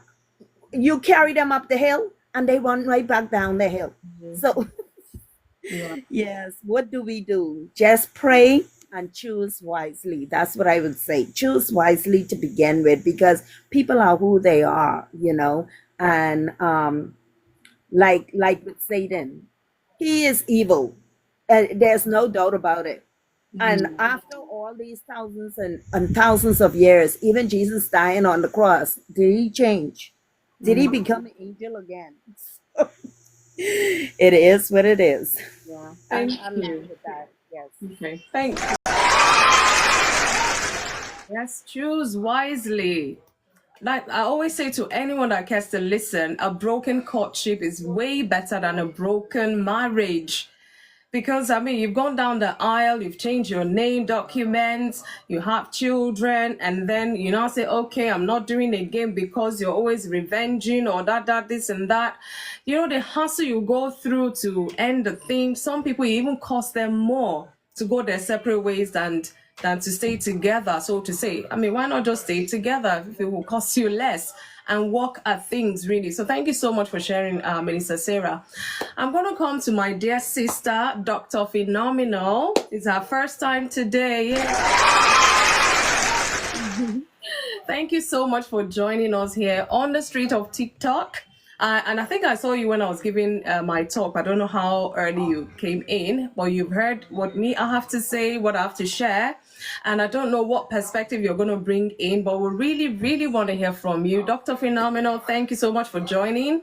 And how are you? Happy Holy Thursday to you. Let's hear you. Oh, how are you? I'm good. Good to see you here. Thank you.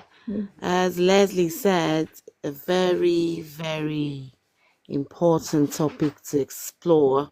And I like what Minister Sarah says about praying and choosing wisely from the very get-go. And even the point that he just made about a broken courtship is better than a broken marriage. All very important points that resonates Apologies, with me. people. The only time you hear my voice is if there's a match or something. So apologies, because they're way upstairs making all the noise. But it's okay. So very, very powerful points being made here today. And I thank you for the opportunity to share my own perspective. Yeah. Unfortunately, if you have made the wrong choice, but that is, I think, if we have people that are not yet married here today or that listen back, I think it's just a very important point to stress about choosing wisely Yeah. from the get-go. A lot of times, of course, we choose based on this emotion. I fall in love with him. I feel the chemistry. I feel all of that. And Butterfly in my tummy. yes, and it's way more than that, But let me say this. I let me take it back to what you said earlier about, relearning, or rather unlearning first. You unlearn the things that no longer serve you, and that comes from a place of self-awareness. I think it is very important for us to come into marriage knowing that we are individuals and we are accountable first to God. Yeah. So we are coming into marriage knowing that we are not first husband and wives, but first individuals accountable to God. Yeah. And when we realize that, it helps us develop a hope, a high level of self-awareness, where we are able to keep reflecting on our own actions. So that's apart from, be, being married, because marriage, of course, man was not made for marriage. Marriage was made for man. So our first allegiance is to Christ and obedience to him. And that is why in choosing, one must choose somebody who fears God, because the fear of God is the beginning of wisdom. Because we all go through hurts in marriage. And there's nobody that tells us this is how your own hurts this is the shape or dimension it's going to take. Yeah. So it arrives into our lives and we have to deal with it. But how do we deal with it? It's really about knowing that we are first accountable to God. Lord, what would you have me do in this situation? And I know it sounds like, it's like you're speaking spiritual, but it's the truth. Lord, what would you have me do here? I'm hurting, I'm dying. Look at how bad I've been treated. Lord, what would you have me do? Because I think that when God hears that, he brings you to a point where you are able to, he gives you wisdom, because that's where the fear of God comes in, because you're taking it first to God. And then he's able to give you the counsel you need. You cry, you wail, you do everything before the Lord. Yeah. I am so hurt. The hurt is crushing me. I feel like killing somebody. So God brings you to the point where you are able to see clearly yourself and the places where you need to unlearn the things that no longer serve you or serve your relationship, and the things that you have to learn, the new things that you have to learn, and those that you have allowed to sleep that you have to relearn. So for me, I think, yes, we go through those hurts, but if each person understands our call to obedience, when Christ says, and I'm saying all this not because of being super spiritual, but the things that work for me. Oh yeah. And I've been 26 years married. Wow. Yeah. So, the things that have worked for me, that you're able to understand that your spouse is on a learning journey, on a growth journey as well, right? And being able to commit them to God. But knowing that if I obey what Christ said, is it John 14:15 says, if you love me, obey me. And that transcends our emotions and our feelings of hurt. They are there. We acknowledge them. And I remember the times when I've cried to God, oh Lord, this man, oh Jehovah, Father, please, and I've said all sorts of things. I remember clearly just one day I was kneeling by. I don't even know. I don't know which of my children I had on my back. Dr. Phenomenal, how come I never knew this? We're both 26 years in our marriages. You are chasing me all around. I don't know why. When is your anniversary? August. Oh, mine was February. So okay. Yeah, so okay, I'm the one chasing you.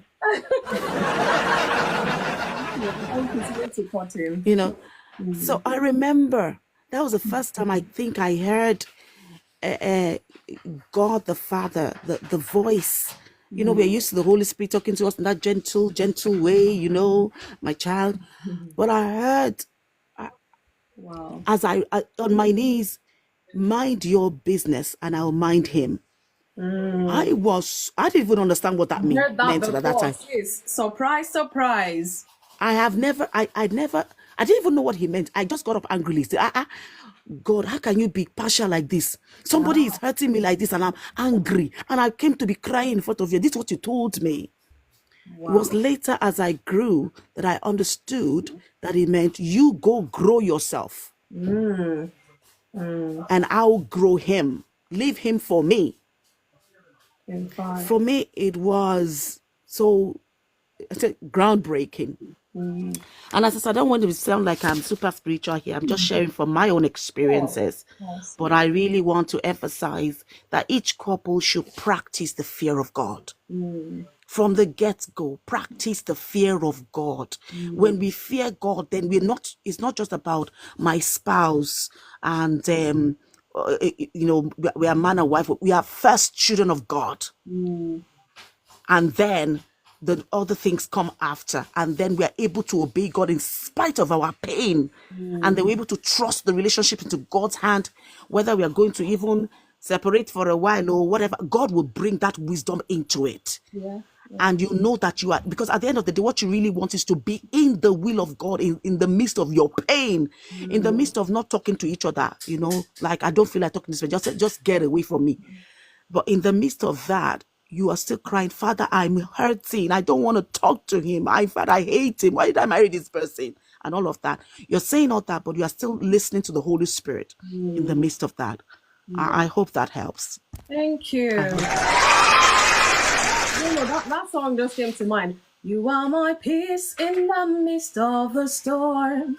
You are the air I breathe, oh Lord, you are. You are the air I breathe, oh Lord, you are.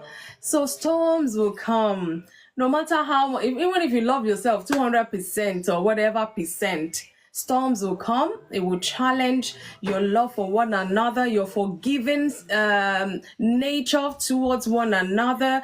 It will try your love for one another. It will try your understanding, your tolerance level. Everything will be tried and tested.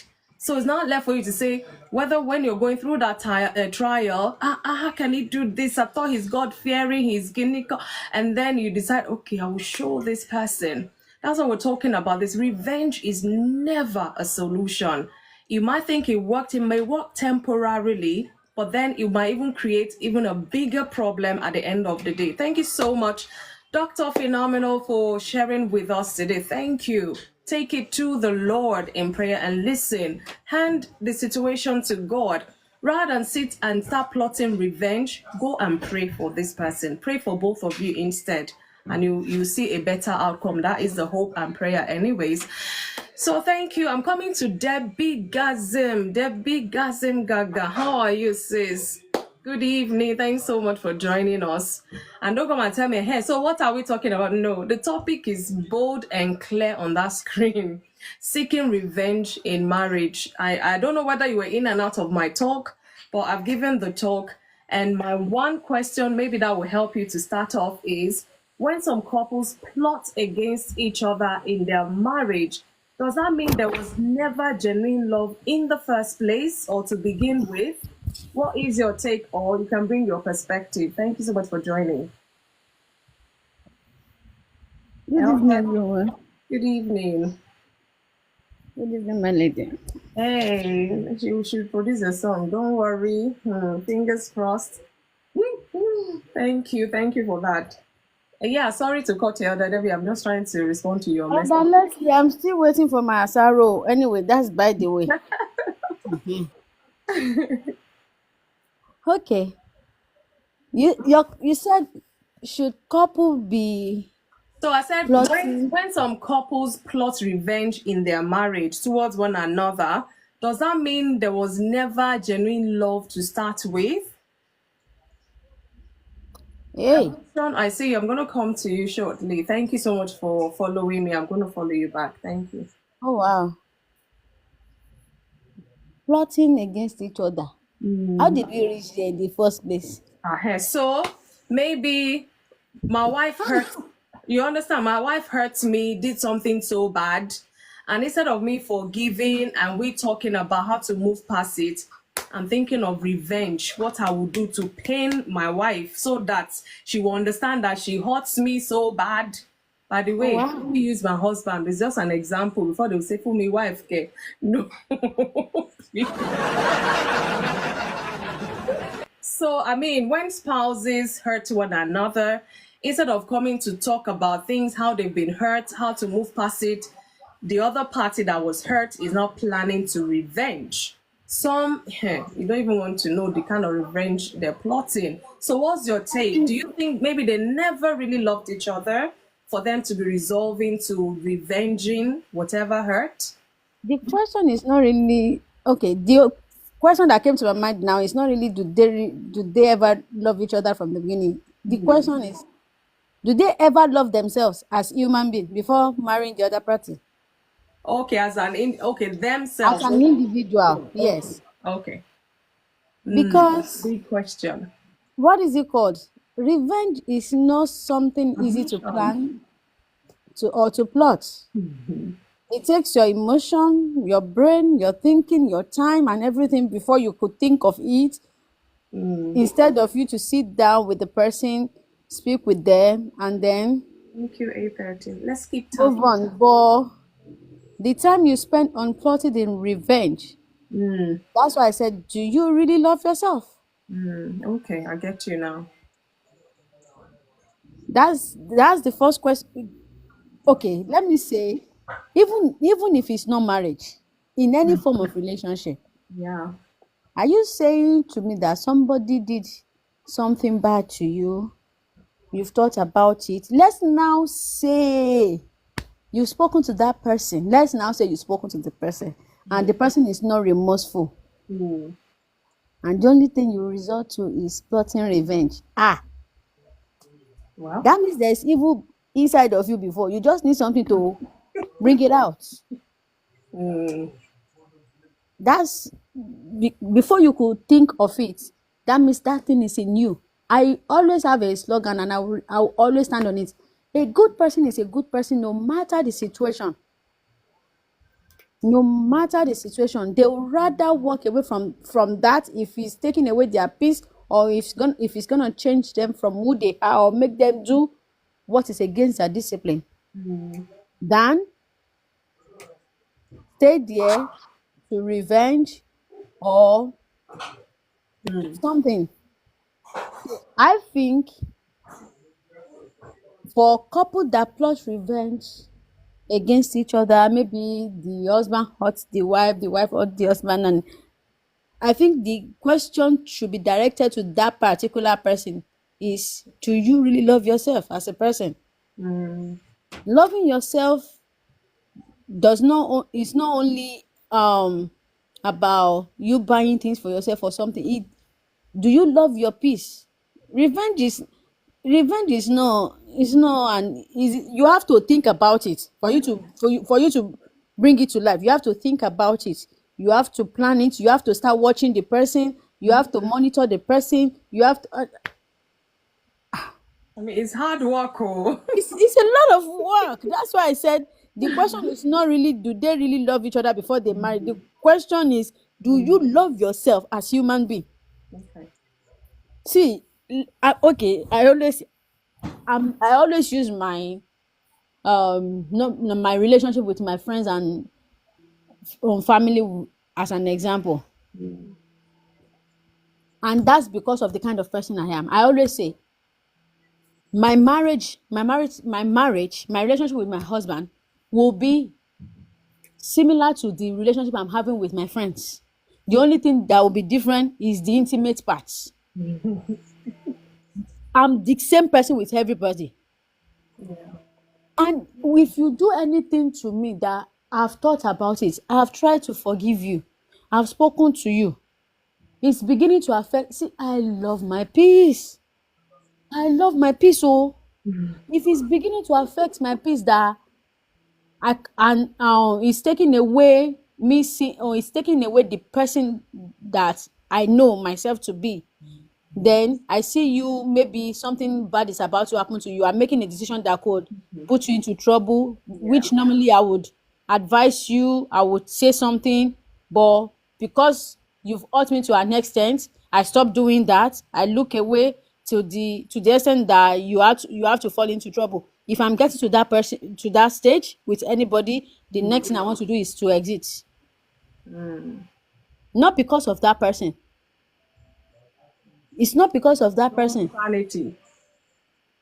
What did you say? I said for your own sanity.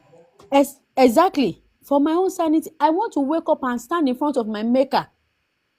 Whether I'm naked, I'm kneeling down, however I'm praying, I want to be able to say, I did my best with this person. It just didn't work. Do you understand? So because we say it's like, oh, in marriage, it's because a lot of people, Yeah.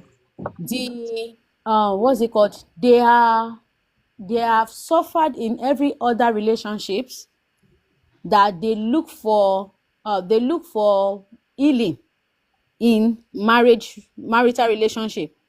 So they put all the burden of, we have different kind of relationship. We have the relationship with God, relationship with yourself, relationship with family, professional relationship, and all that. Every other relationship have hurt them to the extent that they have baggages coming in, and the only relationship they are looking for to drop that baggage is in marriage. Now omolomo that don't know what you are coming from or where you are coming from married you. This is both male and female. Yeah. Married you with good hearts. That one don't have baggage. Their family is okay. They don't have the burden in their family. They come from a normal family. They have perfect relationship with God. Professionally, they are doing well. Their colleagues, they are fine. They just want to marry to fulfill that part of life. You came with your own baggage. There's nothing your husband do that is okay. There's nothing your wife did that is okay. Any little mistake, you forgot that they are human. Any little mistake, you take it like bang bang. It's the end of the world. And at the end of the day, you start thinking, okay, how can I get back to this person? Hello, it's something else. It's something else. So the first question is, are you healthy by yourself before you join with that person? Yeah. The only way you could think logically, especially in a marital relationship, is the only thing you could think logically is when you are healthy in your mind. When that person hurts you, I understand that they are human. Either they intentionally did it or not. There's every possibility that they intentionally did it, because there are some offense that I would never say it's not intentional. Cheating to me is intentional. It's not a spiritual problem. It's not a spiritual attack. You got there by yourself. You spoke to that person by yourself. You got there. You put clothes by yourself. It's intentional. Let's now say that's the height of it that now happened. I agreed. You've spoken about it. You've done everything. Revenge is not the next thing to do. It shows how damaged you are as a person yourself. Yeah. It shows how much loophole there is in your own life as yourself. But if you are healthy in yourself and something like that happen, you discussing, and let's now say it's now irreconcilable. What do they call the English? Irreconcilable, whatever. Let's now say it didn't, after everything, hold on to your peace. Hold on to your peace. Because at the end of the day, You will be in that marriage. You will keep. You will have resentment towards your spouse. Mm-hmm. Their falling or their rising is not your problem. What is the point? Mm. And this thing, as I always say, always there is always this innocent candidate in this marriage that suffers it. Always. I will always say these innocent candidates, they always suffers this decision. Mm.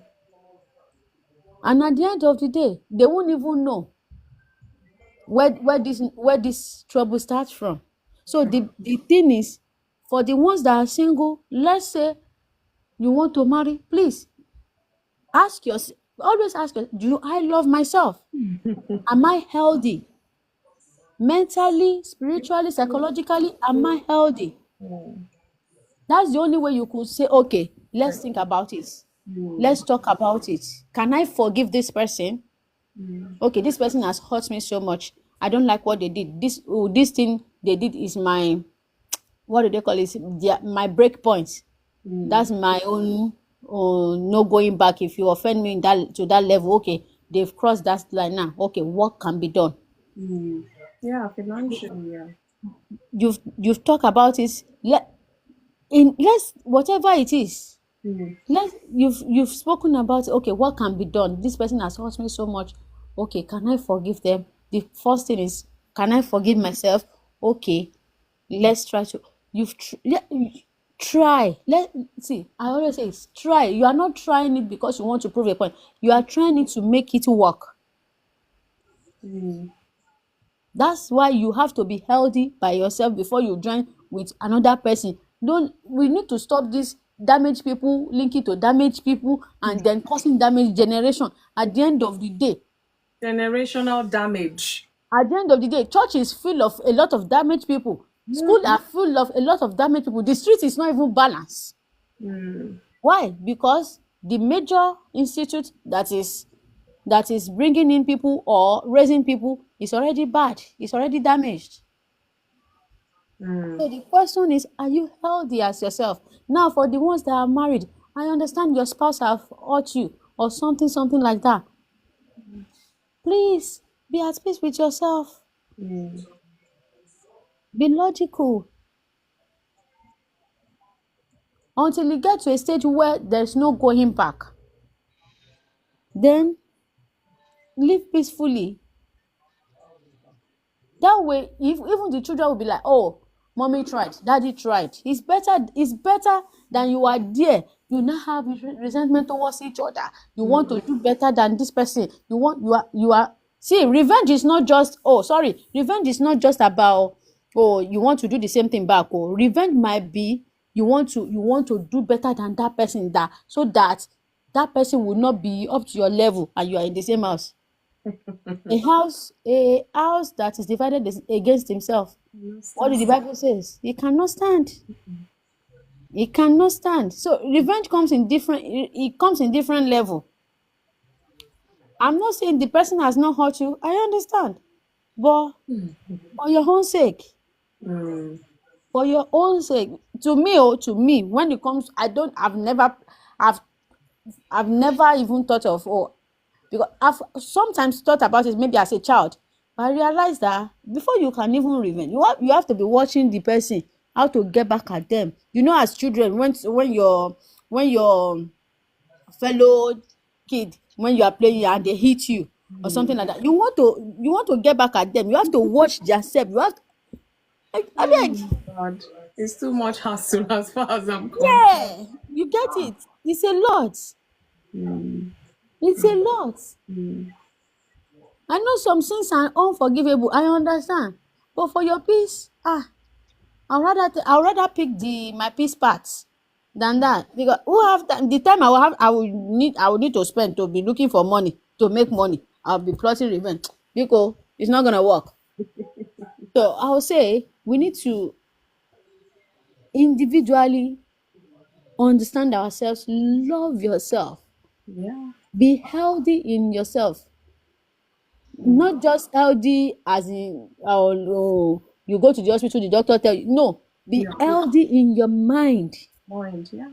Be healthy Definitely. financially, spiritually, mentally, in every area. That way you know that okay, as I'm going into this marriage or as I'm in this marriage, I want to do my best to make it work. I want to be the best of myself. You are not losing yourself into the marriage. The marriage is working, your life is working as well. It's when you are healthy that the marriage will work. That's the only way. So my own is, I don't think the question should be if they love each other from the beginning. The question should be, do they love it themselves as individual before coming together? I get you. That's my own. All right. God Thank bless you. us all. Thank you. Thank you so much. Debbie Gazim, all the fire, boom, boom, boom. Thank you so much. I really appreciate that. Maybe I told So you to stop calling me for this marriage stuff.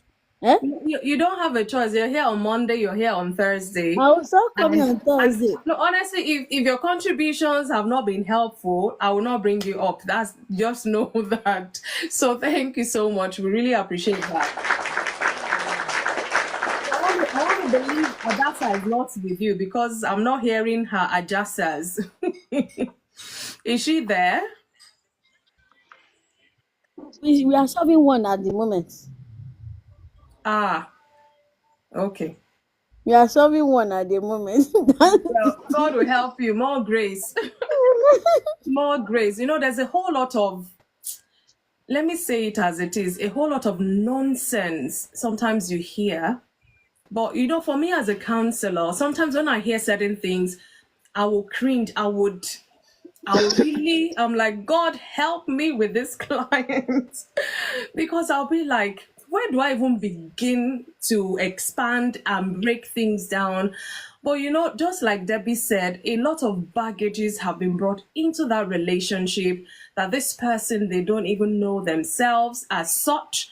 They don't know their level of strength in terms of when challenges come, when trials come and things like that. And we have loads of damaged individuals out there going into marriage. Let me even ask Dr. Phenomenon, I'm going to come to you, admission. Dr. Phenomenon, did you do premarital counseling before marriage in your church, in your local church? Yes, we did. Yes. How long was it for, if I may ask? It lasted for a few weeks. Oh, a few weeks. Yes, it lasted for a few weeks. Yeah. And can you just, help us understand? Because a lot of people out there, they're just enjoying the courtship on the surface level. Were there questions that, because I remember I was given a questionnaire. My husband was given one. I'll tell the story. Let me speak with Dr. Phenomenal first. What was it like? What did you have to go through when you were doing the premarital counseling? To be very honest, I don't remember anything they told me. Oh, wow. I don't remember because it didn't. You see, this is the issue, and I think that's why I'm drawing on what Elder Debbie, and probably doesn't like me called Elder Debbie, The nickname is says. giving her, don't mind I that. know what she said. You see, the people that do marriage counseling, they typically spiritualize everything.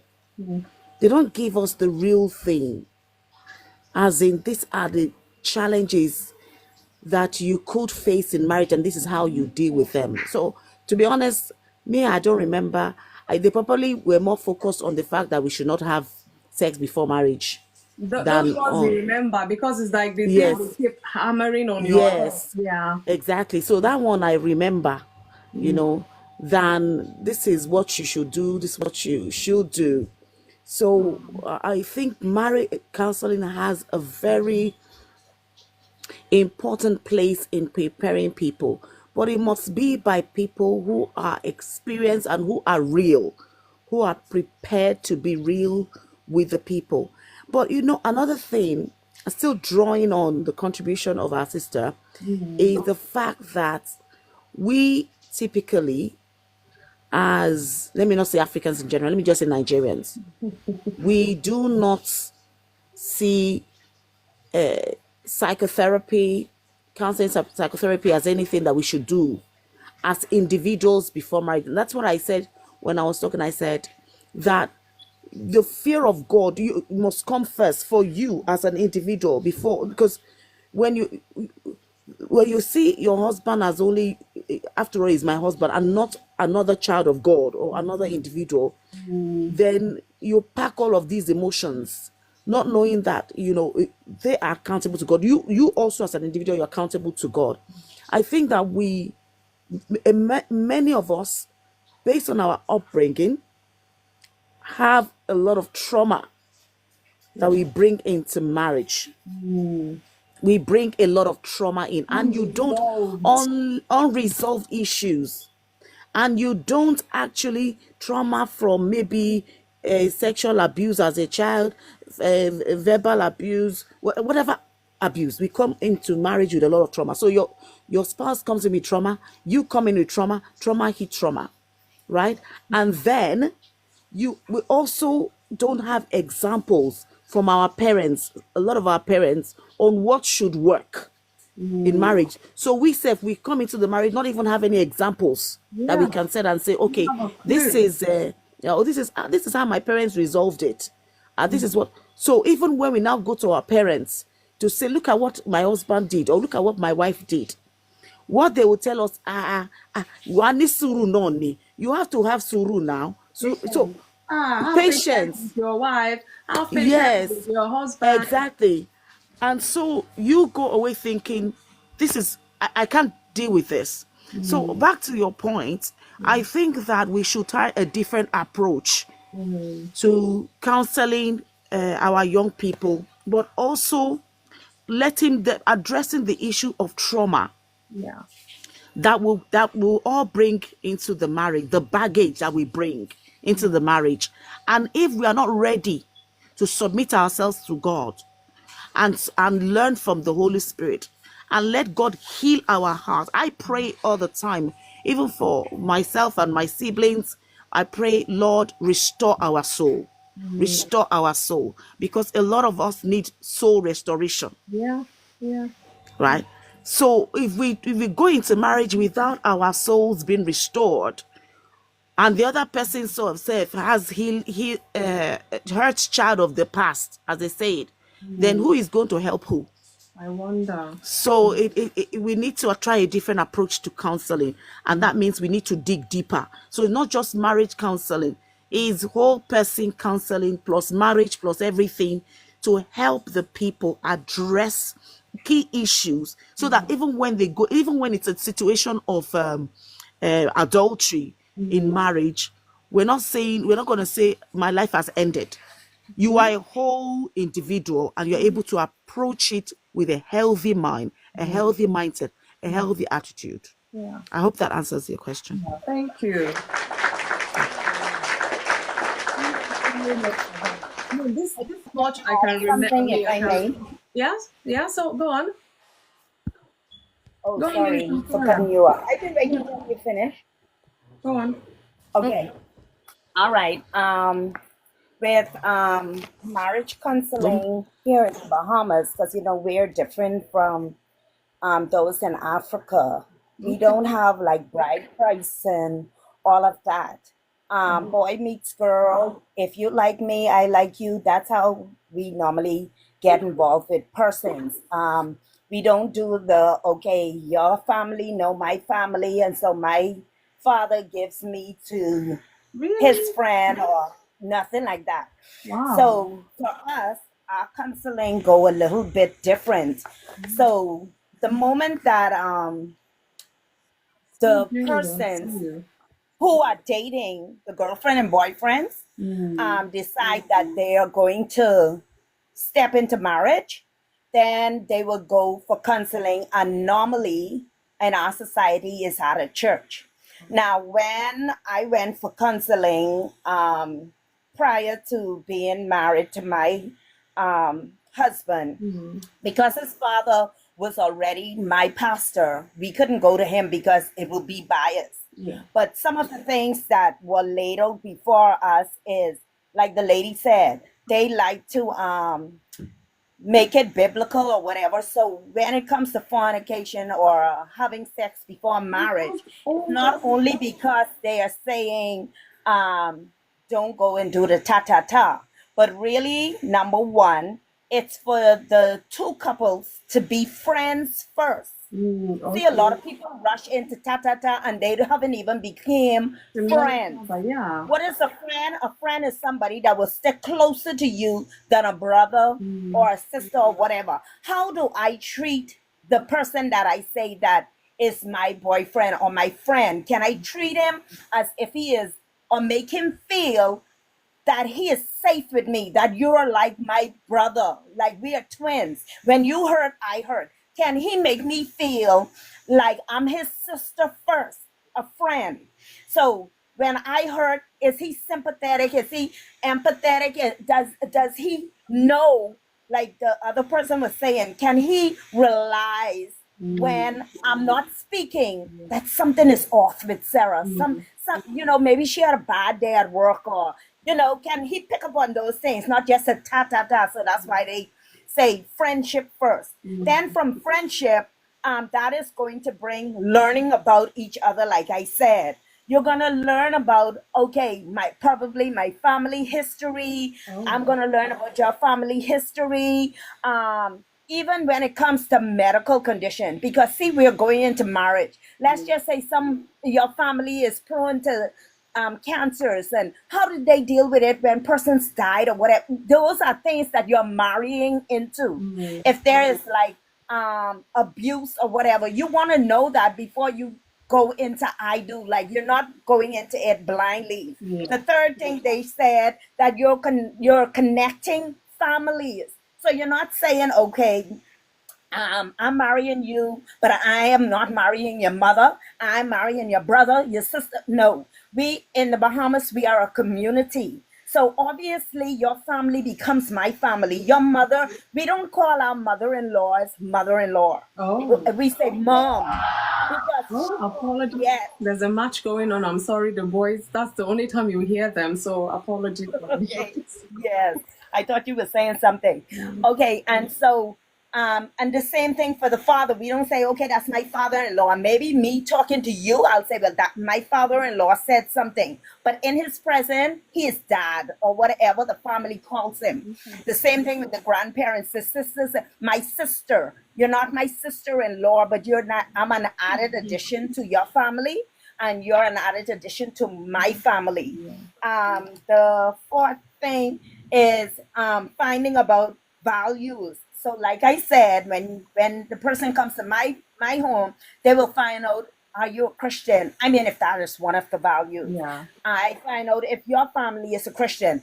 They have generations of persons who are involved in church, probably deacons, elders, pastors, things like that. So we know that, hey, okay, your morals and principles are godly morals and principles. It lines up with my principle. If you're not saved, then maybe you might say, okay, well, your family drinks, my family drinks, but I'm not going there. But I'm just saying that they try to find out values and belief systems that can be easy for the two persons and families to blend in easily. And then finally, when you are ready to get married, they start telling you what are the roles. Like with my husband, the pastor asked him, he said, you love this lady, right? You're looking at her, you're smiling. What if she was to get into an accident and she lose all mobility? Can you still love her? And at that time, he was like, yeah, or whatever the case may be. And he asked me the same thing, and I was like, yes, or, so those are the types of hard questions that they ask. What if you're planning to have a child and she doesn't know? Because sometimes women don't know that they can't conceive because they've never tried to conceive prior to the relationship. Whereas there are some that know they can't conceive, and then when they get married, they get into divorce because the man is saying, oh, she shortchanged me, she didn't tell me this, that, or the next thing. If he has a problem down there, that needs to be put on the table. So that's roles. Along with that, who is going to do what in the home? Do you expect your wife to pay half of the bills? or do you expect to pay all of the bills? What is her role? For me, my husband said, I will go to work, and my the way that I bring the money into the home is my business, and I would like you to respect that, Sarah. And your responsibility, even though you're working, I would like you to stop working. I agree or disagree. I agreed to stop. You're going to school. I don't want you to go, and finish college because you're going to be my wife. I just want you to raise the children. When I make the money, you pay the bills, you do all of that. So that was an agreement. And that's exactly what we did. But like I said, these roles need to be met. These questions need to be had. And when you go into the relationship, it makes it much more easier because just like I've heard on several different platforms, a lot of people are saying some of these men who are narcissists, they're saying 50-50. But at the end of the day, I think what they are trying to accomplish is I'm not going in a relationship where I'm taking the load as the man, the head of the home. Well, then that's on them. But if a woman marries a man like that, you can't get angry when you already put the ring on it and say, I'm not doing my share. My money is my money, and your money is supposed to be our money. So, like I said, once you have these rules and different things set up before marriage, I think it doesn't solve every problem, but I think that It's a big and huge yes, part it's a start, to it's a healthy foundation. Like relationship. they say, yes, ma'am. Like they say, when building, if you don't have a solid foundation, when the weather and the storm comes, it's going to flatten the house. So you have to have that solid foundation from the beginning. And this is why I think a lot of marital um, platforms are talking about red flags. Red flags is just foundational, at that foundational aspect of a relationship. Because if you already see that a person is unforgiving, if you date a person for even 3 months, you would know whether they are forgiving or not, even if they're trying to cover it up. There are going to be times when you can't cover it up as well as you want to. Notice those things, have a conversation about it. If you see that it's not stopping, why let them put the ring on your finger? It doesn't make any sense. If you see that there is somebody that is a cheater, you don't tell them 3 and 4 times during the dating period over a period of 3 or 4 years, and they haven't stopped. In the third year, they ain't gonna stop. So just don't do it. You see? So I think these are the things, and then come back to what Debbie said. It's all about emotional intelligence. And if these people are whole, or if you yourself is whole, I know that I have been a mistake not saying all of these things and think I'm perfect. I'm not perfect. I was in a relationship and I know that I had to let go. But I felt as though that every time that person came to me and said, Sarah, I would change, and they came so sincere, like I said, I was like holding that donkey and carrying up the hill. And every time I reached to the top and let it go and say, okay, now we're on the top, let's move forward, it run right back down. So at a point, I had to just say, it is what it is. You understand? And I think that we need to find out if it is what it is before going into a relationship. When you see people like yourself and the doctor and some of my sisters and brothers and cousins and stuff who have been married for years, 50 years, 30 years, 20 years, 30 years. Yes, it hasn't been easy. But what is the real thing in these relationships is there is a mutual understanding between the two. And the two couples have committed to staying together, come what may. But like I said, if the two isn't walking the same road, no matter how much you fight, no matter how much counseling you go to, if the two, like the Bible says, how can two walk together unless they agree? So if the two don't have the same like mind, I'm not fighting for you and you're not fighting for me. There's a tit for tat. You hurt me, I hurt you. Okay, that's dysfunctional right at the beginning. But if there is a place where you said, I know, just like the doctor said, there were times when she felt like, oh my gosh, this man, what? And I've been there too. But once we were in a relationship where we were both working towards it, like it was unshakable. But the minute one of us let our guard down, that's where the breakdown came. And like I said, even though I was like, honey, let's solve this situation. You went out there, you had a child with somebody else. I can accept that. We can start over again. It was him who said, Sarah, I'm not going back into that anymore. You don't need me. You need to find somebody better. I can't change your mind if that's what you think. I know. Thank And I you. love Wow. Wealth of experience. Thank you so much. Okay. Dr. Phenomenal, thank you so much for stopping by today. After today, you're no more a guest as such. Thank you so much for your contribution. I really appreciate it. I understand if you have to go, I do. So I'm going to come to admission. Okay. Let's see. Somebody's there. Okay, Johnny Babes is ready to come up. So admissions, is it admissions or admission? I don't know which one it is. Admission. It's your first time here, so welcome to Inside. How are you? Thank you for having me. And I must admit, I'm caught in this kind of situation where these people are too brilliant. Whoa. And, am I able to even say anything?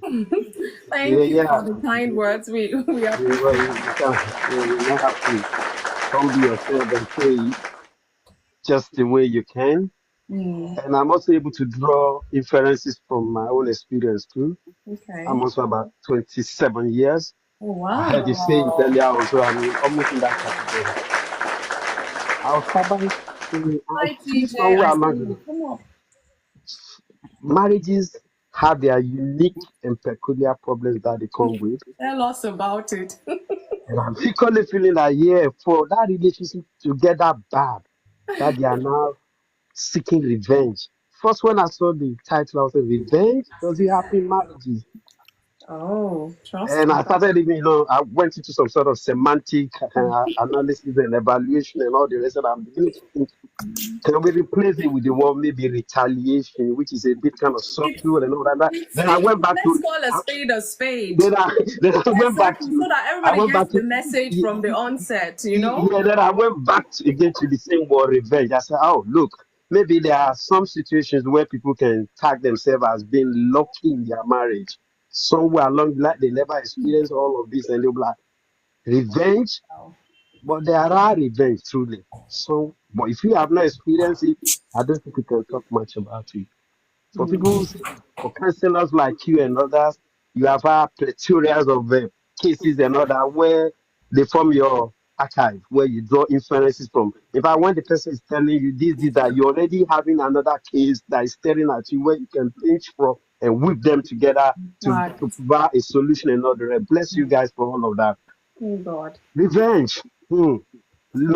Shouldn't get to that stage at all. Love each other. And I'm also going to say somewhere along the line, as you carry on in love with the command of God, and all, you will find out that things will be improving.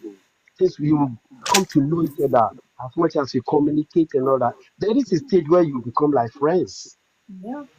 In that marriage that you will never revenge, where you rather even say, do something harmful to me than her. Yeah, it gets to that stage. That's how much you love and keep together as instructed by God. What a wonderful experience it can be. But you can also have another people having it the way they have theirs, and they'll be like, oh, what's he saying? But I know somewhere along the line, some people are lucky. They've matured over the years. There were troubles, but they surmounted it. They held into each other. They believe in what God has ordained. Marriage is from Him, and they carried on. And in the end, tell those ones who are coming behind us, the next generation, that you can get through it. You can get through it. You can get through it. Try and understand each other much more. Try and communicate with each other. Yeah, go out, be ambitious. Yeah, you get there. You get there. But if it gets too intractable, nobody's asking you to stay in a marriage where your life is at risk. No. I've always No. That we're not talking about domestic violence or domestic abuse. No, we're not talking getting almost universal where people are being advised if you are in a violent relationship and all the rest. Do you not say my pastor or somebody I cancelled? No. Who have Survival lost their instinct. lives because of Survival instinct. Pull out, somewhere along the line, seek counsel, get yourself together. There is another person somewhere who wants to marry you.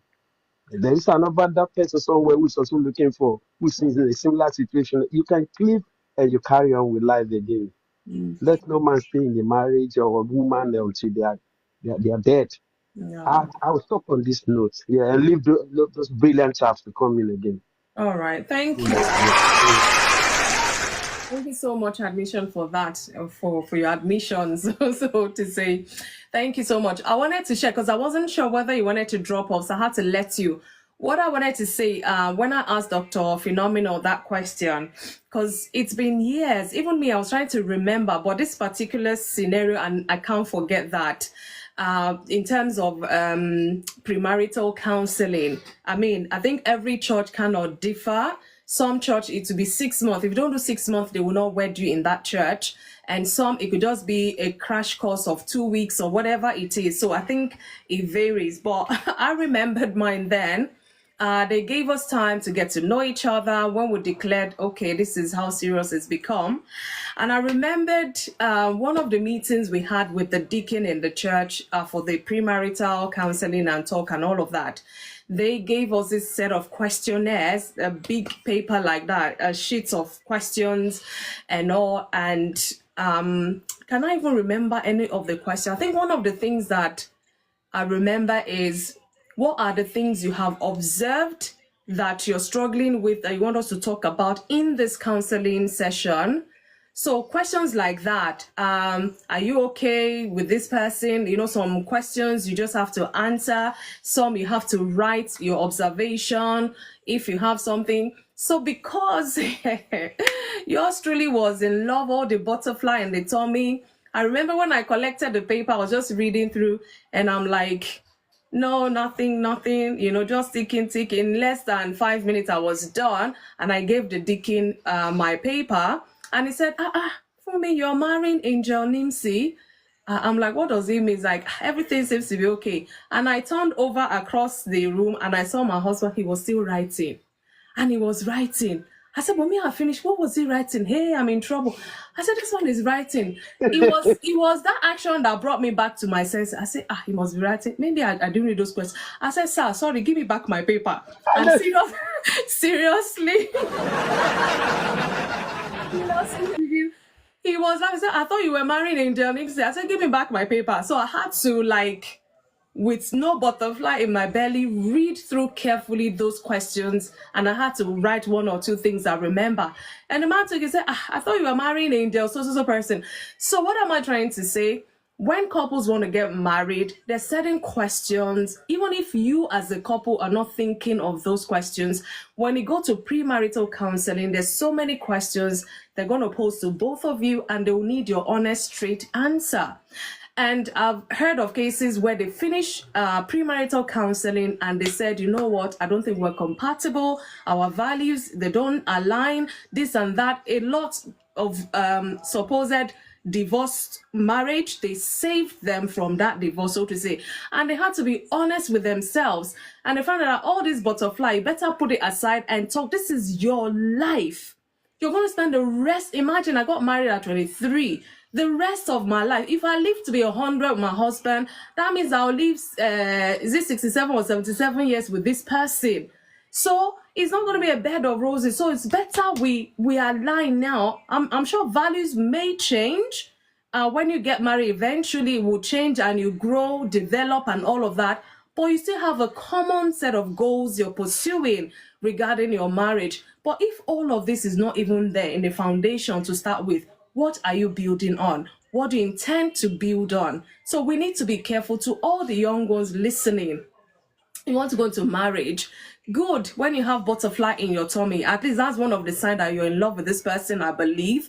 But then it doesn't stop there. There's so many other aspects you need to consider. Their emotional maturity, their financial maturity, their physical maturity, their all of the leads you can think of maturity. Are they mature for marriage?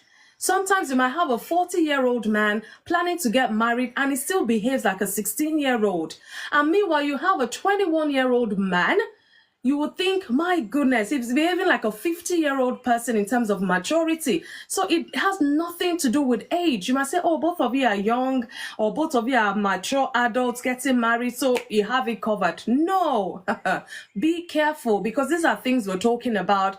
You haven't asked certain questions, and now you go into the marriage, and then you hurt them for whatever reason, and now they're plotting a revenge, and they're still wanting to stay in that marriage. God will have to help us, really. So thank you so much, Admissions, for your submission. I'm going to come to Johnny Babes, and I'll come to TJ. So Johnny Babes, good evening. I hope you finish eating your food, not even offer us. But it's all right. It's okay. How are you? Good evening, sis. Welcome. I'm finished. Let me drink water on top. I don't know if you eat that food, it's cassava leaves. No, she offered me. She Yeah. offered me, but before I got to where she was sitting, she already finished. Can you Can you imagine? imagine? Oh, I'm At least sorry. she offered you. She didn't offer me, but it's okay. It's okay. One love. Thank you. I hope Good you are evening, good. everybody. Good evening. Good evening. Thank you once again for the opportunity to share, to just add a little bit to what everyone has said. Thank you, Minister Sarah. That was so profound. The issue regarding marriage counseling. Let me just go back to the revenge issue. Yeah, please. Revenge is the end result of bitterness and unforgiveness.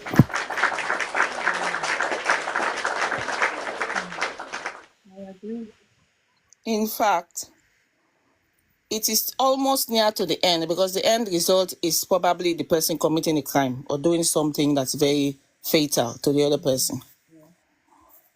So, when we are talking about revenge, we need to talk about unforgiveness. And we need to deal with it, because unforgiveness is not just, things happen a one-off, yes, but sometimes it becomes a stronghold over time, Yeah. especially if someone has gone through a lot. Someone has been hurt multiple times. It can be in a marriage, it can be in a family, it can be between child to parents, it can be between siblings. You know, it can be, especially if it's a polygamous family, there's so much hurt that can take place. It can be between spouses, and the marriage one, in fact, as we're talking about now, can be a very serious one, because if you end up marrying somebody that should not be married to you, and then abuse begins to take place, that can be a very challenging one. It can be a very challenging one, especially like I've dealt with cases where the one person is hurting the other person, and each time asking for forgiveness. Yes. Oh, I'm sorry, babe. Oh, I'm sorry, hubby. I won't do it again. You know, we are all human. We make mistakes. You know, I'm sure we have had those jargons when people use them. We're all human.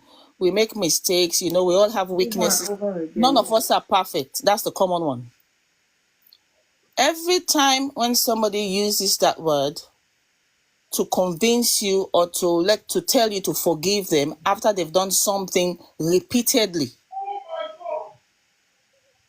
okay, that is emotional abuse, because that person knows, it's not a secret, that this thing my wife doesn't like it, this thing my husband doesn't like it, but they still are doing it. That is emotional abuse. And the use of those words is emotional and psychological abuse. They are playing on your psyche, they are playing on your emotions.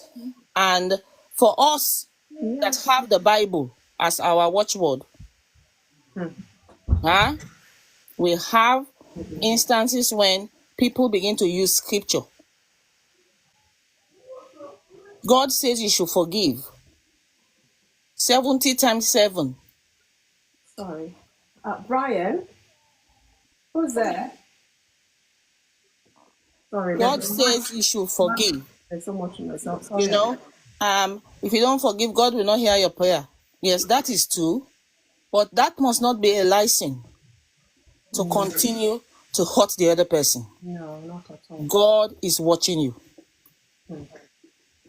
God is watching you. And the Bible says, the same Bible that people quote, it says, whatsoever you sow, you will reap. Oh, definitely. That person did not marry you for you to batter them, whether physically or emotionally. That person did not marry you for you to turn them into an emotional roller coaster. They married you because they loved you. They married you because they want to be with you for the rest of their lives. And so a lot of times people abuse the position that they have in the lives of their spouses to keep hurting them. So that's number one. And as a result of that, people find themselves in a place where they struggle to let go. Repeated hurt. But nonetheless, there is no excuse. For us who believe in the word of God, the command is there. We have to forgive. We have to forgive. You know, forgiveness is an intentional decision to let go of anger and resentment or hurt of whatever type that somebody has done to you. And it doesn't even have to be, if Christ forgave us, the Bible says, even while we were yet sinners, he forgave us. Even when we were in the mess, he forgave us. So even before you came to the sin, your forgiveness is in the bank, waiting for you. It's an endless thing. Yes. So as human beings, even if that person is not repentant, this is a tricky one now. Even if that person, you can't say, oh, because this person keeps doing it, I'm not going to forgive him. Forgiveness is a command. Why? Because it says, God says, forgive one another, love one another as Christ has loved you and forgiven you. It's a requirement also for your own sins to be forgiven. Matthew 6 verse 15, it says, if you don't forgive somebody that hurts you, God, your Father in heaven, will not forgive you. Sorry, sis. Christ and Cross said God didn't forgive Satan, no, but you didn't. You didn't marry Satan, did Exactly. We didn't marry a spirit. We married a human being. you? In fact, And God sent Jesus to die for the human race, yeah. not for spirits. Thank you for calling my attention. I wasn't reading the comment section. I saw it. I'm like, okay. Yeah. So that is it. God cannot hear your prayer. He said when you stand to offer a sacrifice on the altar, Yeah. and you remember that somebody has something against you, lay it down first. Help it. Go and sort it out. Go and make restitution before you come back. Now, that also is another tricky one. Go and make restitution can mean that person is not even ready to make restitution. They are not even ready to change their ways. But at least on your own part, you have done what you should do. You have made effort. Yeah. So that is clear. Then you can come and offer your sacrifice. Forgiveness also gives a sense of peace. Yeah. It gives you a sense of peace. And to the hurtful, so to say. Yes. And also it helps you to move on with your life. Because how long are you going to hold this person? You are walking around, you have a whole human being in this your little fragile heart. Yeah. In this your little fragile, precious heart that God has given you. Anytime you hear the person's name, your heart is pounding. Yeah. Every time you see them on social media, you want to drop the phone. Unforgiveness is a very, very dark place. It's a very, very dark place. It keeps people bound. It keeps people in prison. It makes you will feel stuck in one place. You know? So what we have to start thinking about is that, I have to forgive because one, God has commanded me. I have to forgive because I want my own prayers to be answered. I have to forgive. If they're believers, sis. Yes. Yeah, if they're Now, believers. for people who are not believers, listen, your mental health is important. In fact. Your mental health is paramount, because mentally you are emotionally drained. If you are continuing to keep this grudge, you don't have peace, you will not sleep. Trust me, I have been there. So I'm talking from a place of experience. You will not sleep. In fact, your blood pressure will be over the roof. Meanwhile, that person is drinking tea or coffee somewhere else. They don't even care about you. Living their life, yeah. They are living their life. That's it. Peace is better. Thank you, Minister Sarah. They are living their life. So it's not worth it. It's really not worth it. There is one research I was looking at, and Sister Fumi. The researcher was saying that people who forgive, it says forgiveness improve health and well-being, and it shows that people who forgive live happier and healthier lives. This is a research, psychology. It says people who forgive live happier and healthier life than those who hold grudges. It says people who are, the research further said, people who are bitter, they always end up having cardiovascular problems and nervous system problems. Why? Because unforgiveness causes stress, and your stress hormones are always activated. Your adrenaline and your cortisol, they are always on the high level. And those two chemicals, even though they are good for the body, for energy, for flight or fight when you're in trouble, when you have them in excess, over a long period of time, you are damaging your heart muscles. Your blood pressure is going up. Your heart palpitations. That's where you start getting ulcers. My brother, my sister, it's not worth it. Please let go. In fact, that person that made you feel that way, not even worth it, to be honest. You deserve better. You deserve better. If it's in a marriage and you are stuck in a place where it looks like this is marriage, listen, heal. And if you can't, and if it's getting toxic, move out. Get separated, get some help, and heal yourself. That might allow the other person. You should try to talk about things, Yes. Yes. Obviously, discussion will have taken place, but this person is still continuing. Discussion will have taken place. You will have seen a counselor. You have to do everything you can, obviously, because marriage is a serious thing. You will have relatives will have been involved. Counselors will have been involved. Pastors or imams, whoever, will have been involved. But if that person decides they want to have a better half of you, please separate yourself, because your life is worth more than marriage is important, but your life comes first. If you are not alive, there will be no marriage. There will be no marriage. So I think that's what I want to add. So just a little of what everything has said. So forgiveness, if there is no forgiveness, it just leads to bitterness. Bitterness leads to what? Violence or other crimes that we don't even want to talk about here. Revenge, obviously. Retaliation, Yes. Thank you. Exactly. After trying all means and it's not working, separate for a while, but put agendas in place, put goals in place. Yes. The reason for that separation, if you can even put the length of the separation so that it helps you to plan better and work things out maybe better as well. Yes. Because I've had incidents where separation, we all felt it was okay for them to get help, get healed and all of that. And at the end of the day, from that separation, they never came back together. One party was seeking help, the other party was chasing an ex. Because they needed to cry on somebody's shoulder, and the ex just showed up from nowhere.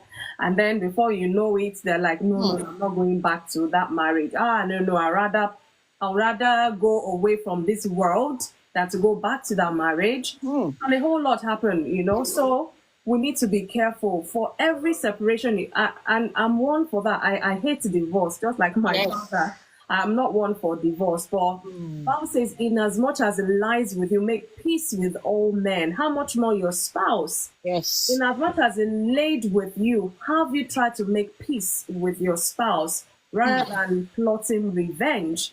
Because revenge, what do you think is going to be the outcome of that revenge? You know, that's how we're talking about this. And we've seen, I mean, you and I can share maybe few cases where some spouse have plotted revenge towards their spouse, and it's even led to their being unalived, which they never thought it would get to that. You know, so we need to be careful. It might just be a small revenge just to show them that they hurt you, and in the process something else happens, and then you intend to spend the rest of your life in that marriage with your children. God forbid the person now is in prison because of what? That is not God's intention for us in a marriage relationship. And the earlier we get understanding, the better for us. Thank you so much, Annie Bates, for that contribution. I'm coming to Christ and Cross. You are the only person left in my box. So let's hear your views. We're talking about seeking revenge in marriage. Is this a solution? Are you truly, truly love this person that you think they've hurt you, and plotting a revenge against them is your solution or a way to resolving things or whatever it may be? So what is your take about this? Do you think it's a good thing to do, even though you might feel good in that moment, you're carrying out the revenge, for the aftermath, we all know is bitter, bitter, bitter. So I don't know what your take is, Christ and Cross. Let's hear you tonight, and welcome. I think it's your first time here, is it? It is, yes. Good evening, Oh, everyone. wow. Good evening. Thank you so much for joining us. Please, let's hear your views. Thank you for having me. You're welcome. This marriage matter. This marriage is I know, it's too very, much. very serious, right? So, revenge. I think for me, if it gets to the stage of revenge, then there needs to be some time taken to reassess things, because revenge, as somebody said in the comment section, is a journey down a very dark road, right? And it's I think so much would be avoided in marriage if there was more preparation done before going into marriage to understand, you know, what exactly it entails and how you should engage with it, and not for any reason other than a genuine love for that person. And I'm a great believer that love doesn't start at the beginning of a marriage. It's a journey. It's towards the end of the marriage that you can say, right, I love this person, because you've been through the ups and downs. But we tend to associate the feelings that we have, you know, at the beginning as being love, right? So love is an action that takes time to prove. I like what Sister Johnny was saying, all that she said about forgiveness. But my thing is that depending on the level of offense, because you will find that the love is always, the hate is always going to be as strong as the love. So depending on the level of offense, forgiveness is not something that can come immediately, you know, for a lot of people. Some people can, but for the majority of people, there are steps. It's a journey to get to proper forgiveness. But definitely don't seek revenge in marriage. God says, you know, vengeance is his, you know, and it's marriages are a mess nowadays, and it's off-putting to want to venture near marriage for me. When I hear all these things, it puts me off even more. But yeah, no revenge, absolutely not. It doesn't benefit you as the individual in any way, and it will only give birth to darker things, you know. But yeah, forgiveness is not necessarily easy, though. It's going to take time, depending on how deep the hurt is, I think. Okay, thank you. Oh yeah, we can testify to that. You know, if it's a repeated offense, sometimes these things happen, and then it just takes you back. Why did they wait 10 years into the marriage before they brought this attitude, and it's hurting you? Do they not know what has changed, And that's why a lot of things couples don't talk about. Even if you are 20 years in that marriage and you start noticing a different pattern, of course we grow in values, in aspirations and goals in that marriage, I get it. But when you notice that this growth is a negative one, why would you keep quiet? Why would you not challenge your spouse? Why would you not make them to be accountable for this behavior before it escalates into something else? Once upon a time, you're the one that you talk till midnight or whatever with your spouse. You talk and chat. All of a sudden, they're picking their phone, leaving your presence. They're dodgy, they're secretive and things like that. And you say, oh, maybe. And then they come back to the room. You cannot challenge them and let them be honest and truthful with you. Of course, I know they can lie and what have you. But you two don't keep quiet. We're each other's keeper.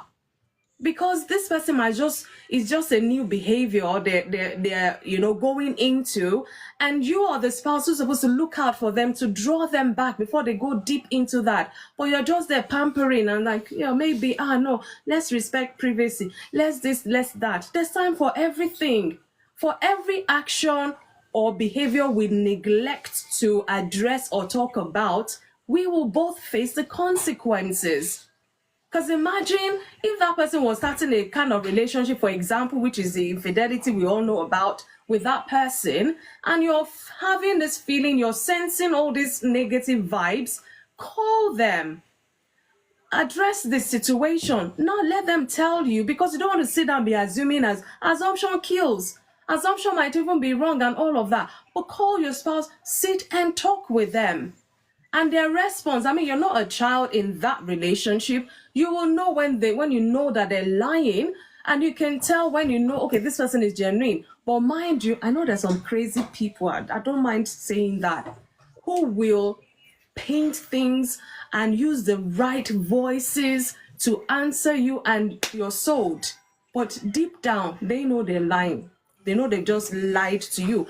There are all kinds of people going into marriage they will gaslight you to the point you almost think you're the one losing your mind, you're the one not getting things right. I tell you that I know of a couple who the woman was so naive, those people, they were kind of young, and the man was very influential and all of that. He gets contracts, travel and all of that. And then the wife is so naive, those well-behaved, cultured, wife kind of a thing. Don't work, I will look after you and take care of our children when they come and all of that. And this woman was very okay, quiet type, doing the wife duty and all of that. And guess what? At some point, the man was traveling, about. And one time, he brought a woman home to their home. And the lie was, please, my wife, take care of this woman. Put her in the guest room. If she wants food, drink, anything she wants, just take care of her. Because this person, she's the secretary to that business I'm chasing. If you don't treat her right, they will not give me that business, and I'll not be able to take care of you. This woman enter kitchen, cooking, slaving away, carry her clothes even, wash, do this, wash the pants, do that, took care of it, not knowing that this is second wife about to. Try. This woman did that, and then the woman would go, and at some when she comes back again, this woman, the wife knew what to do, look after her, do this, do that. And then voila, she came one time like that, and she did not leave. 1 month, 2 months, before you know, they've called the family this to now sit the wife down to say, so the thing now is that you will take her, at least you know her. Jesus. This is wickedness now. I'm telling it's just you, pure wickedness. at least you know her now, blah, blah, blah, your husband's second wife. And this woman, the wife, she's had the first child, the second child, the third child already. And what she said, she went into the room, cried her eyes out, but what can she do? She never signed up for that. And the man, as the influential man, everybody would just have to stick it up or whatever. What am I trying to say? Some people, sometimes it's not like, I mean, that was not the intention, because of course when they got married, me and you with our children, and they've had 3 children, a boy, girl, even they had 2 girls and a boy and all of that. And then out of the, God started blessing you, you became very influential, traveling the world, doing this and that. And now, and the funny thing, years later, this woman, the wife was hearing the story that this woman that they brought in like that had a fiance at that time. But because this is a potential rich man, the mother of that woman outside, the second woman said, this man is rich, we'll take care of you, you better hold him well, And then they told the fiance that she doesn't want to marry you again, that she's found a husband. So there's so many complicated stories out there, and these are people's reality. We cannot begin to solve all that has gone wrong, but this is where we are at. Where do we go from here? Is my saying. And I'm saying this because I'm beginning to round up. I mean, except if anybody has 1 or 2 things they want to add to it, things are happening. And from you and I, our generation, that's why I said a lot of things we need to unlearn, learn and relearn the right way. It didn't work for my parents. Why would I bring it into my marriage? I had past trauma, even 20, whatever years after. If I realize this trauma is still traumatizing me, seek help. If you've talked with your spouse and they're not understanding where certain behaviors or whatever is coming, seek help, because your spouse is not a counselor. They can hold hands and pray with you and all of that, but you might need deeper help to overcome that, so you're not a vengeful person. And people are not honest and truthful with themselves. Everybody trying to package, fake it till you make it kind of a thing. And then you're hurting in your marriage, you're hurting your spouse, even your children are hurting. And it just goes on. And these children will grow up in that mess. And then you want them to be perfect husband and wife when they eventually go into relationship. It doesn't work like that. God help us, really. If you're from that broken down marriage and God helps you to secure your marriage till Christ will come, it's very rare. I'm not saying it doesn't happen, but it's rare. And there are underlying issues that still needs to be dealt with. Otherwise, are you really enjoying your marriage as God intended? That's a big question. So I don't know if anybody has anything to say. Otherwise, on that note, I'm going to call it a night. We've done 3 hours today, thank God. And I'm grateful to everyone for their contribution. Father Heart being bruised all over. I know they're barely recovered from childhood trauma, and now this spouse is adding more to it. Imagine only this one person, this one heart, this one individual.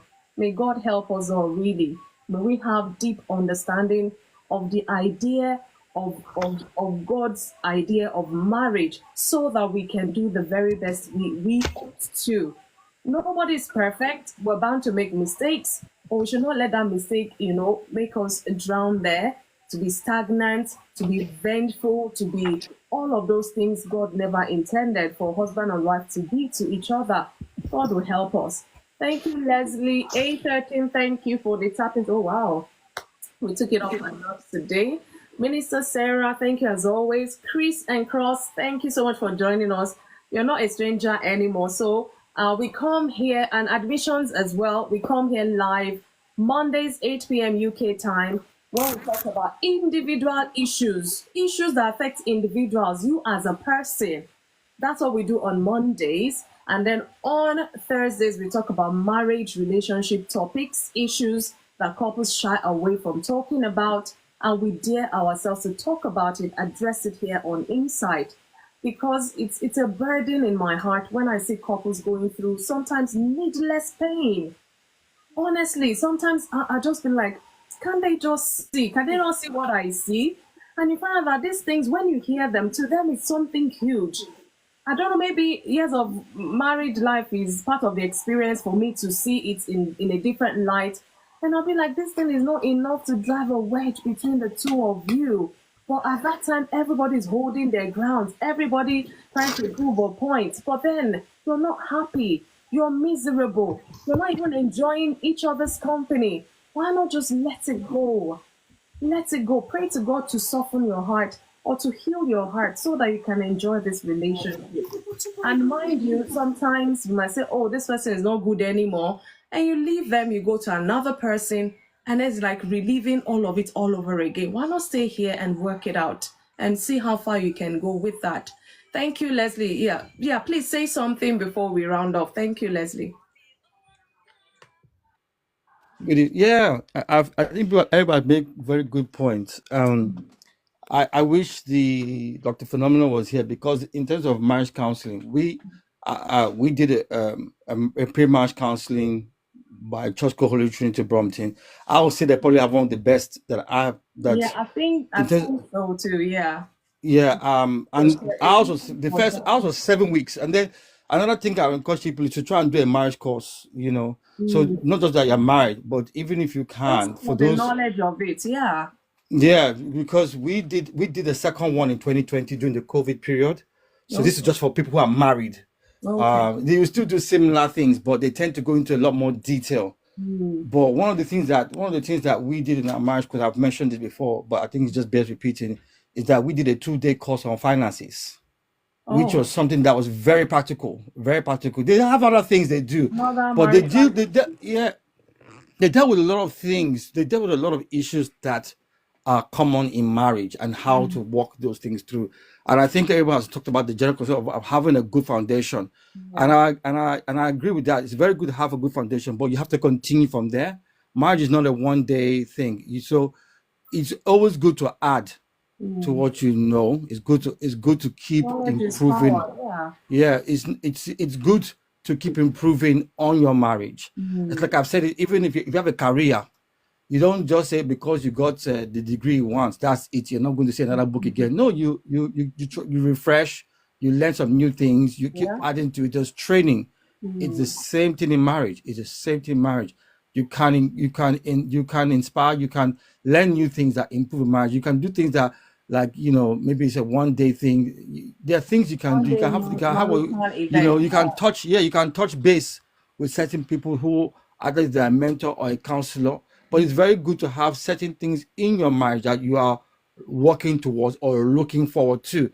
And I think it's very important because, um, I'm going to be real. Like I said earlier, we had situations in our marriage that I this know. this was an issue. Debbie said You the way know, you keep studying for your career, study for your marriage like that, something like that. yes, yeah, it's true. It's true Deadlock in because marriage. because people think that especially our Nigerian people, we think our money in marriage is everything, and I'm like, come to It's you, not. come Some to people America, have come to money UK. for the study. You find out that it's not everything. No, you have to have other things, other values, or else you can have money, and if you don't have emotional intelligence, you're not emotionally mature.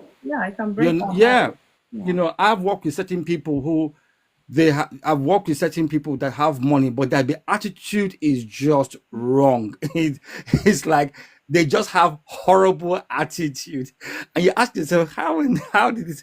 But you learn to maneuver with certain things. So it's not just have money. I think in Nigeria we think our money will answer every problem, and I know the schools are looking at. But the fact of the matter, you have to learn and unlearn some bad behavior. Like, for instance, you cannot come into your marriage and now want to be doing that because you're a CEO in your company.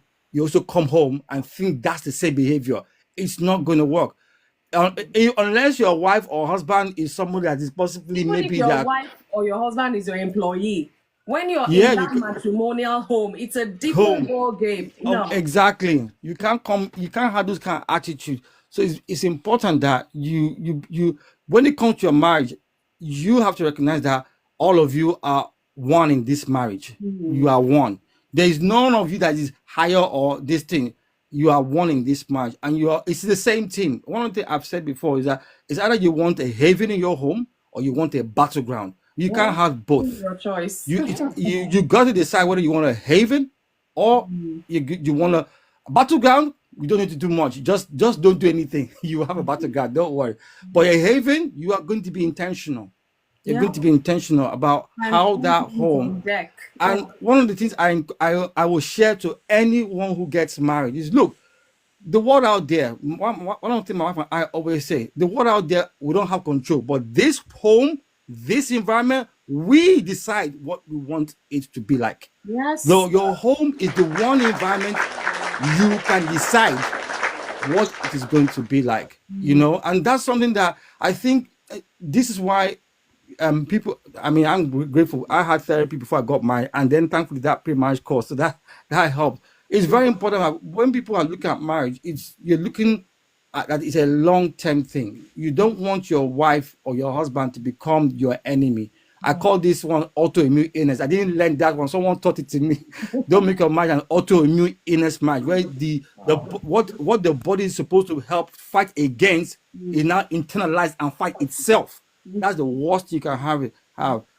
But I've had certain friends who, unfortunately, they're margin worker and they are professionals, and I'm like, the way you look at how they work on their career. I mean, one of them, God, I remember he had like maybe 3 exams in the space of 4 years in his marriage, and he was getting high, and I remember telling him, look, good, you are doing very well in your career. I said, but you need to invest in a marriage thing between you and wife, between yourself and wife. I don't just think because you are making a lot of money or you have access to money, that's just going to solve this. Because there are other things that you are missing out on each other. You're not growing together.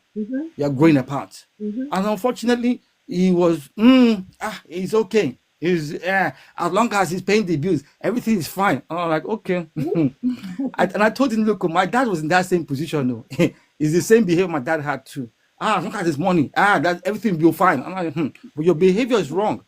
And today, before they even went their separate ways, it was like war. That's why I was talking about that movie called War of the Roses. It literally was a war in their home. Yeah, invest So in your marriage. Yeah.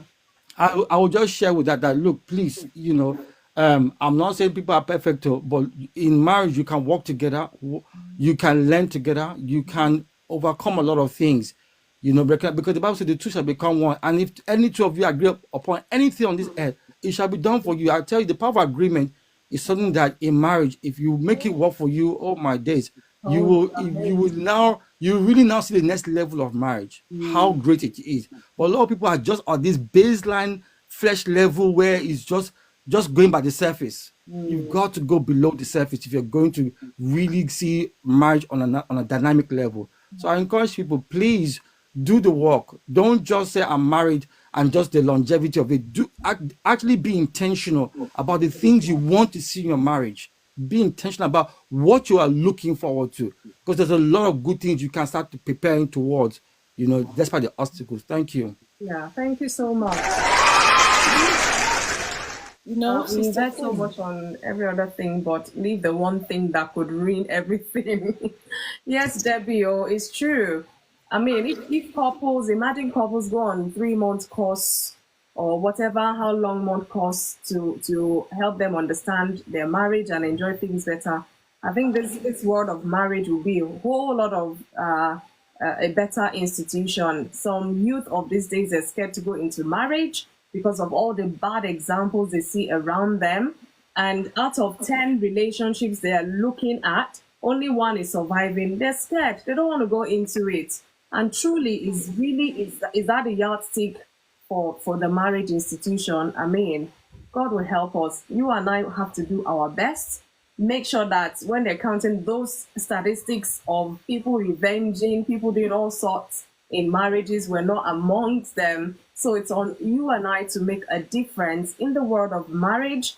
When we talk, address young people, let's be honest with them. That's why I love it when we share our experiences, because it drives things home to let them know that whatever infatuation or whatever you have about marriage is not always like that. Marriage is not always a bed of roses, but then it is a bed of roses as well as, thorns here and there. But then God created it and it is good. If God says it is good, marriage is good. Thank you all so much. Thank you. I see you, Dr. Opayinka. You're just coming in. We're just about rounding off. Thank you, Debbie, Gazim, Elder Debbie. Okay, so we'll do our offering. So you can see that goal for today, where you have subscription goal. Once that subscription goal goes away, help me just pick one item and, let's even achieve maybe 1/10 or 2/10 of our goal for today. If you have not given me a heart me, please do so before we go. If you have not really tapped as much, okay, we have 2 minutes to tap. No, just kidding. I'm just kidding, please. Thank you all so much for the contribution. Johnny Babes, thank you. Admissions, I hope we're going to see more of you. We come live, like I said, Mondays and Thursdays, 8 p.m. UK time, to talk about these issues affecting individuals, issues affecting marriages out there. By the grace of God, we will not stop talking the truth. And will not stop, daring ourselves to talk about these complicated issues of marriage, of individuals, becoming the best of themselves. So thank you so much. Surely I am arrested. Oh, thank you. Was a good arrest, I guess. Yomi, I see you. Thanks for stopping by as well. Minister Sarah, God bless you. 813. Oh my goodness, God bless you. Thank you, Leslie.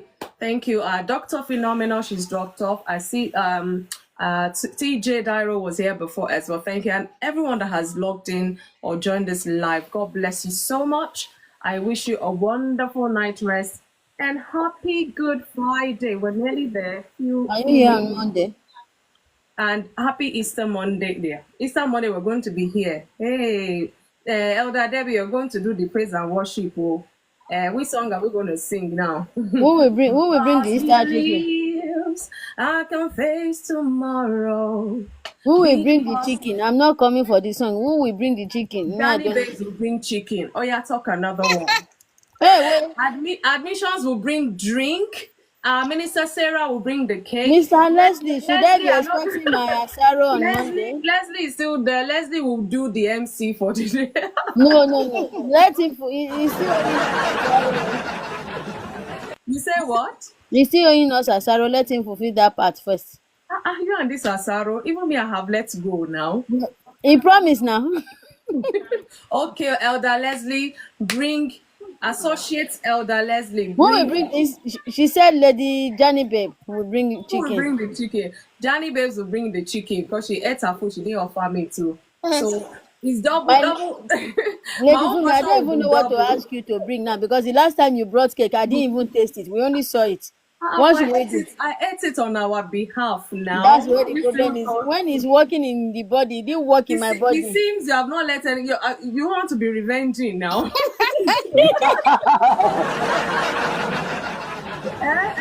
Elder Debbie, now please forgive. Let's go. Oh wow, I love you all so much. Thank you for making it worth the while coming in here.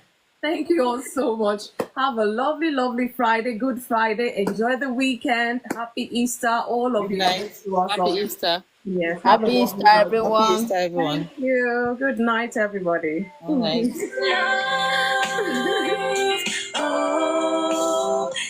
Thank you, Minister Sarah. Oh, 63K. Thank you. Thank you, Debbie. Thank you, Johnny Babes. God bless you. Have a lovely night rest, everyone.